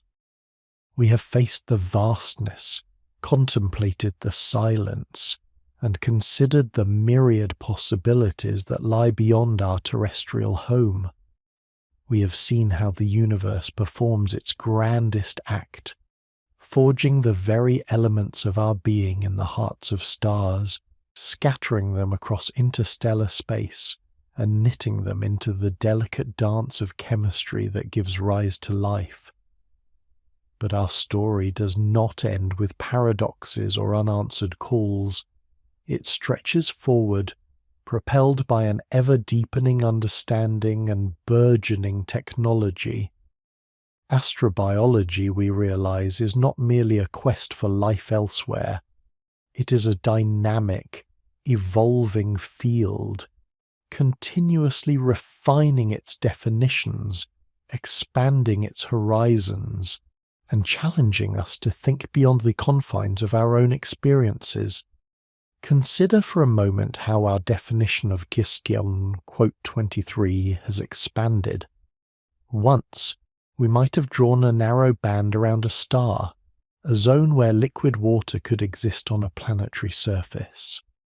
Now, thanks to the intrepid extremophiles on Earth, and the tantalizing hints from icy moons like Europa and Enceladus, we understand that subsurface oceans, warmed by tidal forces or geothermal vents, offer vast, protected realms for life, far from the harsh radiation of space or the temperature extremes of a surface.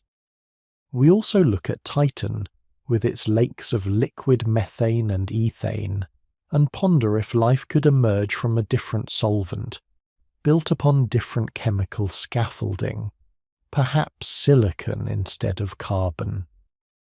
This constant re-evaluation of what constitutes life and its potential environments is a hallmark of our evolving scientific curiosity. We are learning to see with new eyes, to listen with new ears, to embrace the truly alien. As we look to the future, the tools at our disposal grow ever more sophisticated, our gaze ever sharper. The James Webb Space Telescope, a marvel of human ingenuity, is just the beginning. Imagine, if you will, the next generation of observatories, colossal arrays, perhaps orbiting far from Earth's interference, capable of directly imaging Earth-sized exoplanets and analyzing their atmospheres with unprecedented detail. We will not just detect biosignatures. We might begin to map atmospheric features, discern weather patterns, and even, perhaps, glimpse the faint glow of technosignatures from worlds light years away. These future instruments promise to transform our distant observations into something akin to direct encounters, bringing the distant shores of the cosmos into sharper focus. Our in situ exploration will also continue its relentless march. Mars, our closest planetary neighbour, remains a prime target, with future missions designed to drill deeper, to search for ancient biosignatures preserved beneath the surface, and perhaps even to return samples to Earth for exhaustive analysis. The icy moons of the outer solar system beckon with even greater promise. Missions are being planned, probes designed, to brave the radiation belts of Jupiter and Saturn, to penetrate the thick ice shells of Europa and Enceladus, and to dive into their hidden oceans. Imagine a submersible, designed by human hands, exploring the dark hydrothermal vents of an alien world, searching for organisms thriving in conditions both familiar and utterly foreign. This is not science fiction. This is the tangible horizon of our present scientific endeavour. And what of the search for intelligent life, the enduring quest of SETI? Here too our methods evolve. Beyond radio waves, we are now actively searching for optical signals, powerful laser flashes that could serve as beacons. We are developing algorithms to sift through astronomical data for complex artificial patterns, for evidence of structures or energy consumption that betray the presence of advanced civilizations. The great silence remains, but our listening posts grow more sensitive, our search parameters more diverse. We cast a wider net, not just across the electromagnetic spectrum, but across the very fabric of possibility. With this expanding capability, however, comes profound responsibility. If we are to truly embrace the role of cosmic explorers, we must also become cosmic stewards. The principle of planetary protection, which guides our missions to prevent Earth microbes from contaminating other worlds and potential alien life from contaminating Earth, becomes paramount. We are not just searching for life, we are also protecting it, ensuring that our quest for knowledge does not inadvertently destroy what we seek to discover. This ethical imperative underscores the delicate balance between exploration and preservation, a balance we must maintain with utmost care and foresight. And then, the most profound ethical question of all, communication. If we were to detect an undeniable techno-signature, a message from an intelligent civilization across the stars, what would be our response? Would we reply? What would we say? The potential implications are staggering, forcing us to confront not only our place in the universe, but also our values, our fears, and our hopes as a species. This is not a question for scientists alone. It is a question for all of humanity, demanding a global conversation, a collective decision on how we might engage with the universe's greatest secret. Ultimately, astrobiology is not just about finding them. It is about understanding us. It is about the mirror the cosmos holds up to our own existence. The very act of searching, of contemplating the possibility of life elsewhere, profoundly reshapes our perspective on life here on Earth. When we trace the cosmic recipe, we see that the carbon in our bones, the oxygen in our breath, the iron in our blood, all are children of stellar death, forged in the hearts of ancient stars. We are quite literally stardust, animated by the delicate dance of chemistry and consciousness. This journey reminds us of the extraordinary preciousness of our own world, this vibrant blue marble teeming with life. Earth, with its liquid water, its protective atmosphere, its magnetic shield, and its astonishing biodiversity, stands as a testament to a long, improbable chain of cosmic and biological events. It is a rare and beautiful sanctuary, and the more we search for life elsewhere, the more we appreciate the miracle of life that flourishes here. The Fermi paradox, the quote 25, once a source of existential dread, can also be viewed as an invitation. Perhaps complex intelligent life is indeed rare, making our own existence all the more precious, our stewardship of this planet all the more critical. Or perhaps the quote 26 lies ahead, a challenge we have yet to overcome, urging us to unite, to innovate, and to safeguard our future. Whatever the answer, this search itself fosters a deeper humility, a greater sense of interconnectedness, and an urgent call to wisdom. We stand at a unique moment in cosmic history, imbued with the capacity for self-awareness and the drive to comprehend our origins and our place within the vast recycling mechanism of the universe. We are the universe observing itself, asking its own questions, piecing together its own story. The quest for astrobiological understanding is a testament to the enduring human spirit of inquiry, a quiet curiosity that spans millennia. So, as we bring this foundational exploration to a close, we encourage you to carry this sense of wonder, this profound interconnectedness with you. Look up at the night sky, not just as a canvas of distant lights, but as a map of potential worlds, a testament to the cosmic forces that shaped us, and an invitation to continued exploration. The questions we have posed, quote 27, quote 28, quote 29, are not merely scientific inquiries. They are fundamental human questions, reaching into the very core of our being. The search continues, not just in laboratories and observatories, but in the quiet contemplation of each of us. We are all participants in this grand cosmic narrative, living testaments to stellar creation and inheritors of an endless universe waiting to be understood. Thank you for joining us on this slow and thoughtful adventure through the fundamentals of astrobiology. We hope you will continue to explore, to question, and to marvel at the extraordinary tapestry of existence. If you've enjoyed this journey, please remember to like this video and subscribe to the Dreamy Academy for more explorations into the wonders of our universe.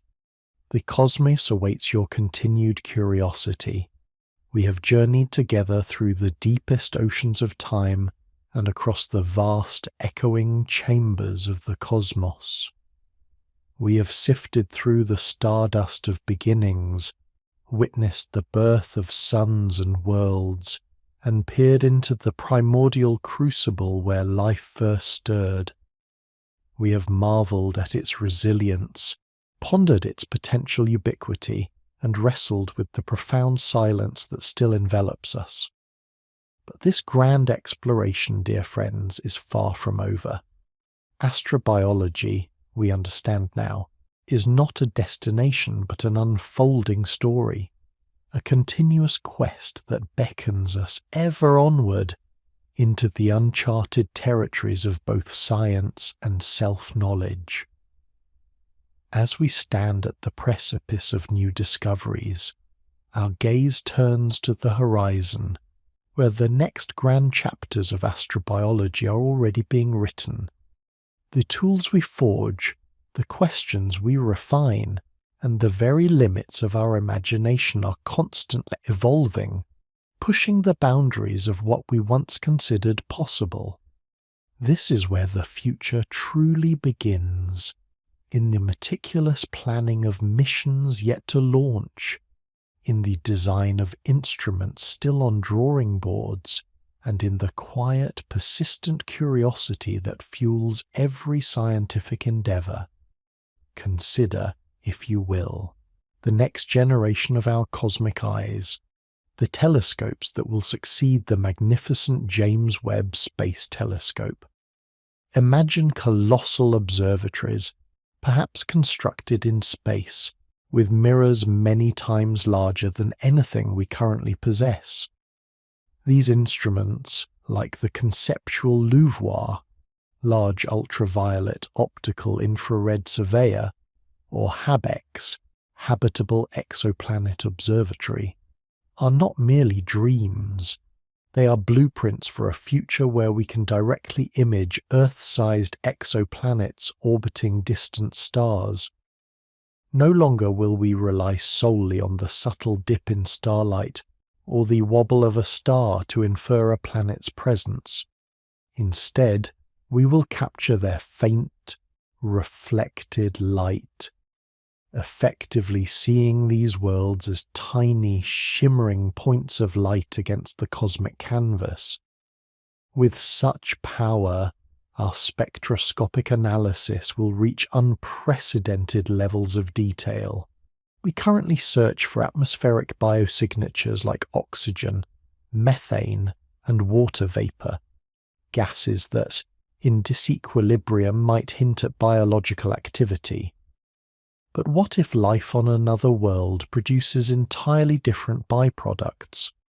What if an advanced civilization leaves technosignatures far more subtle than radio waves? Imagine detecting a planetary atmosphere rich in chlorofluorocarbons or other complex industrial pollutants, gases that could only arise from technological processes.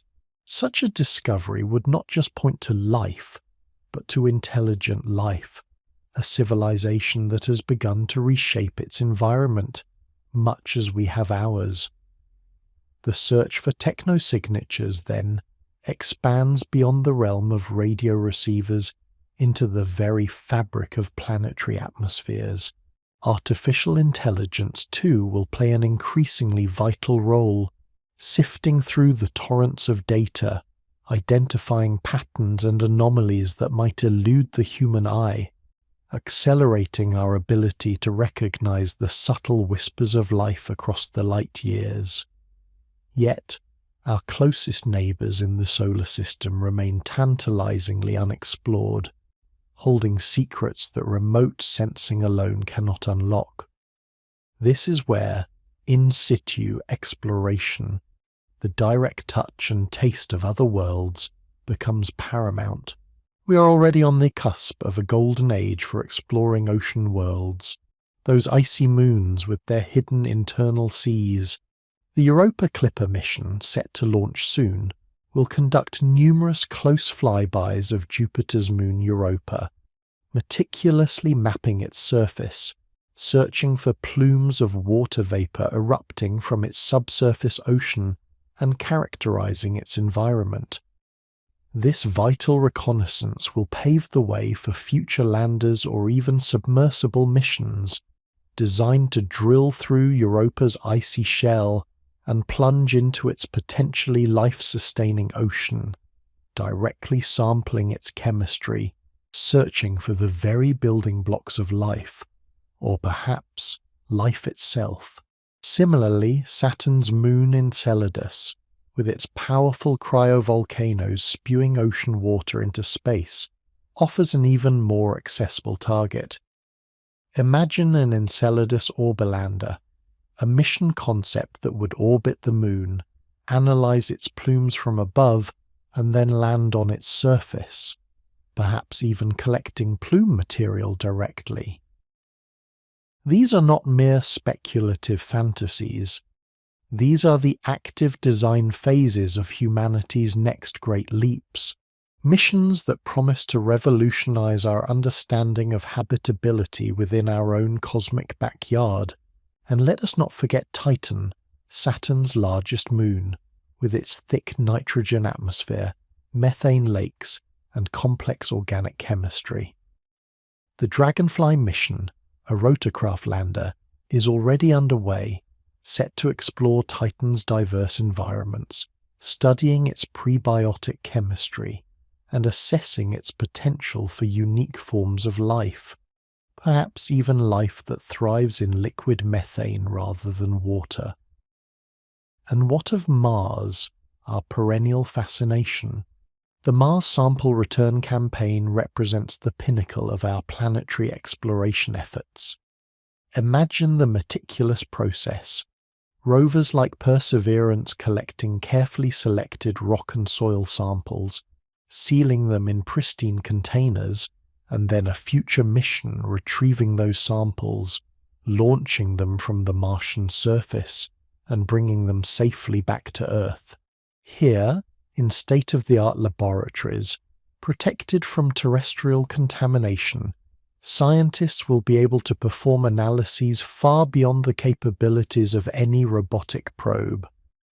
We will search for fossilized microbial life, for preserved organic molecules, for definitive evidence that Mars was once, or perhaps still is, a living world. The answers held within those Martian rocks could rewrite our textbooks and fundamentally alter our understanding of life's prevalence. Beyond these immediate targets, our curiosity stretches to other enigmatic bodies. The dwarf planet Ceres, with its subsurface briny ocean. The distant icy worlds of Triton and Pluto, whose geological activity hints at internal heat and potential liquid reservoirs. Each new discovery, each unexpected plume, each trace of ancient water expands the canvas of what we consider potentially habitable, pushing us to constantly reevaluate our assumptions. But the solar system, vast as it is merely our cosmic neighbourhood. The true frontier lies in the interstellar void, the unimaginable distances separating star systems. The challenge of interstellar travel is immense, demanding technological breakthroughs that verge on science fiction. Yet, concepts like breakthrough starshot, which envision sending swarms of tiny, laser-propelled probes to Alpha Centauri at a significant fraction of the speed of light, remind us that the impossible often becomes merely the extremely difficult. Such missions, though decades or even centuries away, represent humanity's audacious ambition to physically touch another star system, to capture images of exoplanets up close, and perhaps to find direct evidence of life beyond our sun. The interstellar realm also brings into focus the intriguing possibility of panspermia, the natural transfer of life, or its building blocks, between celestial bodies. We have already detected interstellar visitors like Oumuamua and Comet Borisov, objects that originated outside our solar system. These enigmatic wanderers are cosmic messengers, carrying clues about the composition of other stellar nurseries. Could such objects, or even meteorites ejected from planets, harbour dormant microbes, capable of surviving the harsh interstellar journey to seed life on another world? The study of these interstellar objects, both those that pass through our solar system and those we might one day intercept, offers a direct window into the material exchange across the galaxy, a vast recycling mechanism that might connect all life. And what of the search for intelligence, the very question that launched our journey? Quote 30. CT, the search for extraterrestrial intelligence, continues its patient vigil, but it too is evolving. While radio astronomy remains a cornerstone, we are expanding our methodologies.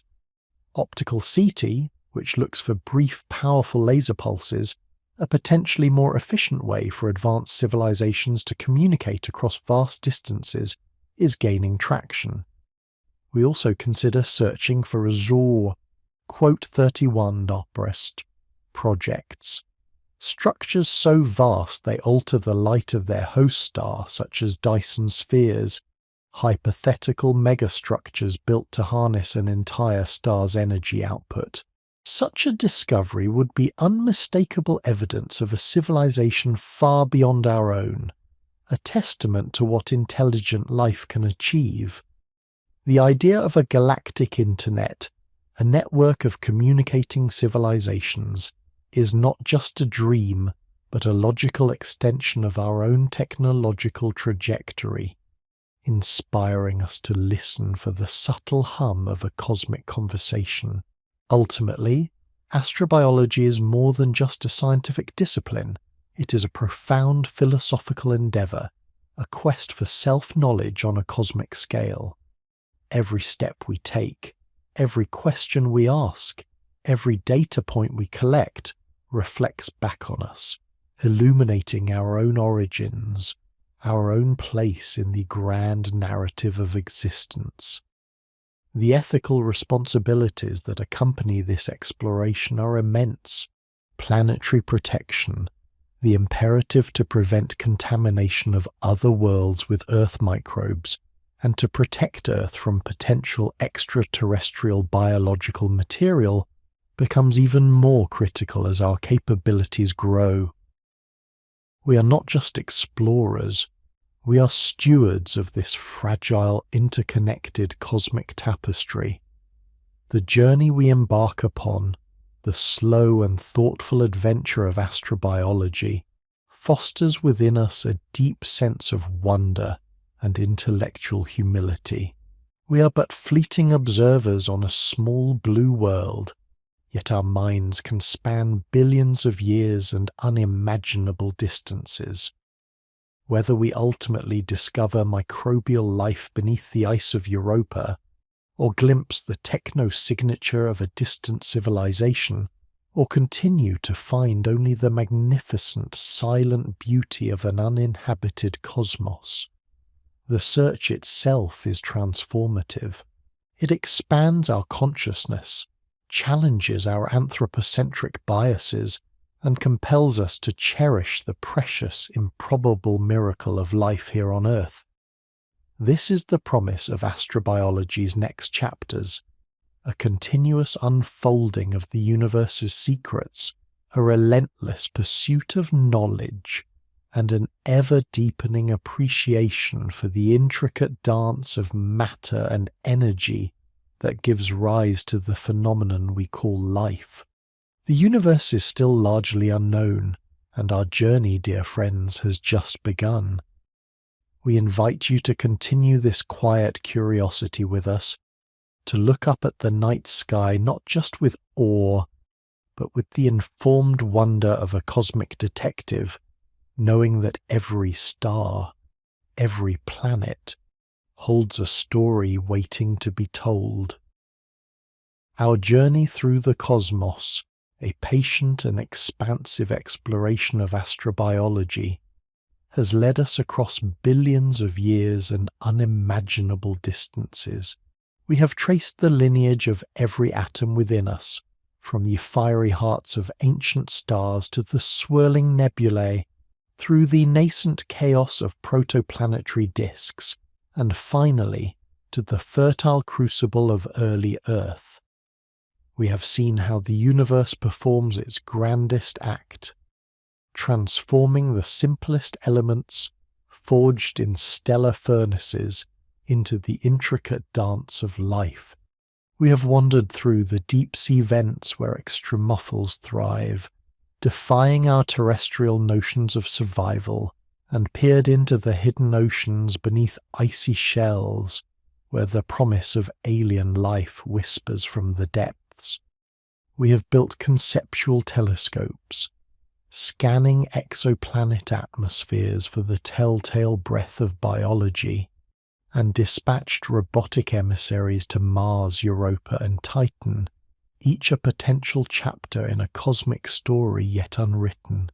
We have grappled with the profound silence of the Fermi paradox, weighing the possibilities of rare events against the vastness of potential, and considered the ethical responsibilities that accompany such a momentous quest. Now, As our shared exploration draws to a close, we arrive at a moment of reflection, a quiet pause to consider the interwoven tapestry of understanding we have begun to weave. The fundamental question, are we alone, remains unanswered, a persistent echo across the interstellar void. Yet the very act of asking, the relentless pursuit of an answer, has already reshaped our perception of ourselves and our place in the universe. We have not yet found definitive proof of extraterrestrial life, be it microbial or intelligent, but we have discovered so much more.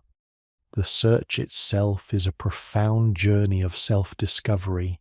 Why does this question resonate so deeply within us? Why do we gaze at the night sky, feeling that ancient pull, that irresistible urge to connect? Perhaps it is because at our core we are storytellers, and the universe is the grandest narrative of all. We seek not just data, but context. We yearn to understand if the delicate dance of chemistry and evolution that unfolded on Earth is a unique cosmic ballet, or one of countless performances across the vast stage of creation. Is life in its myriad forms an isolated phenomenon, a precious rarity, or is it a fundamental property of a universe brimming with potential, an inevitable outcome of the cosmic recipe under the right conditions? This quest is as ancient as human curiosity itself, stretching back to the earliest stargazers who charted constellations and wove myths among the pinpricks of light. What began as wonder has evolved into rigorous science, yet the wonder remains, amplified by every new discovery. We are not just looking for life, we are looking for meaning. We are searching for an answer to the question of our own significance, to understand if the miracle of our existence is echoed elsewhere, validating our own improbable journey. The benefits of this cosmic pursuit extend far beyond the potential for an ultimate discovery. The very tools we develop to scan distant exoplanets or probe subsurface oceans have yielded unforeseen advancements here on Earth. Innovations in optics, computing, robotics, and data analysis, initially conceived for astrobiological missions, ripple through other scientific fields, from medicine to environmental monitoring. Our understanding of Earth's own complex climate, its geological history, and the resilience of its ecosystems has been deepened immeasurably by studying other worlds, by imagining the conditions under which life might arise or perish elsewhere. Planetary protection protocols, meticulously developed to prevent contamination of other worlds by Earth microbes and vice versa, underscore a vital ethical framework that reminds us of our responsibility as explorers. This journey has also fostered a profound sense of humility. When we contemplate the sheer scale of the universe, the billions of galaxies each containing billions of stars, and the unimaginable timescales over which cosmic events unfold, our own existence on this pale blue dot feels both fragile and extraordinarily precious. We are children of stellar death, walking manifestations of the universe's creative power, and our awareness of this connection imbues our lives with a deeper, more expansive meaning. The quiet curiosity that drives astrobiology is not a quest for dominance, but a search for kinship, for understanding our place within the grand family of existence. As we look to the future, astrobiology remains a vibrant, ever-evolving frontier. New generations of telescopes like the James Webb Space Telescope are already pushing the boundaries of what we can observe, peering into the atmospheres of exoplanets with unprecedented clarity. Future missions are being designed to directly image Earth-like worlds, perhaps even discerning the subtle colours of continents and oceans. Robotic explorers will delve deeper into the icy moons of our outer solar system, with drills designed to penetrate miles of frozen crust to sample the liquid water below. Sample return missions from Mars will bring ancient Martian rocks back to Earth, allowing our most sophisticated laboratories to search for definitive biosignatures of past life. The search for technosignatures will continue to expand, moving beyond simple radio signals to look for more subtle indicators of advanced civilizations, industrial pollutants in alien atmospheres, vast megastructures orbiting stars, or even the waste heat of advanced technologies. The methodologies will grow more sophisticated, the data sets more immense, and our capacity for analysis more powerful. The questions we ask will refine themselves, becoming sharper, more focused, driven by every new piece of evidence we uncover. Yet, amidst all this technological advancement, the ethical imperative remains paramount. Should we ever make contact, the profound implications demand careful, thoughtful consideration. Who speaks for Earth? What message do we send? How do we navigate the immense cultural and philosophical chasm that would undoubtedly separate us from an alien intelligence? These are not questions for a distant future. They are questions we must begin to ponder now, shaping our values and our understanding of what it means to be a conscious species in a potentially crowded universe. Ultimately, astrobiology is more than a scientific discipline. It is a philosophy, a way of looking at the universe that integrates physics, chemistry, biology, and the humanities. It invites us to embrace uncertainty, to revel in the unknown, and to find profound beauty in the processes that govern all existence. It reminds us that our quest for knowledge is an endless endeavour, a slow and thoughtful adventure that continually expands the boundaries of our understanding. So as you step away from this shared exploration, carry with you this sense of wonder. Look up at the night sky, not just as a canvas of distant lights, but as a vast living tapestry woven from the same threads that compose your own being. Remember that you are stardust, a momentary magnificent arrangement of cosmic material, capable of contemplating its own origins. The story of life in the universe is still largely unwritten, and we are all, in our own way, participants in its ongoing narration. The quiet curiosity that sparked this journey will continue to burn, illuminating the path forward, inviting us to keep searching, keep learning, and keep dreaming of the worlds that await discovery. The cosmic quest is far from over. In truth, it has only just begun,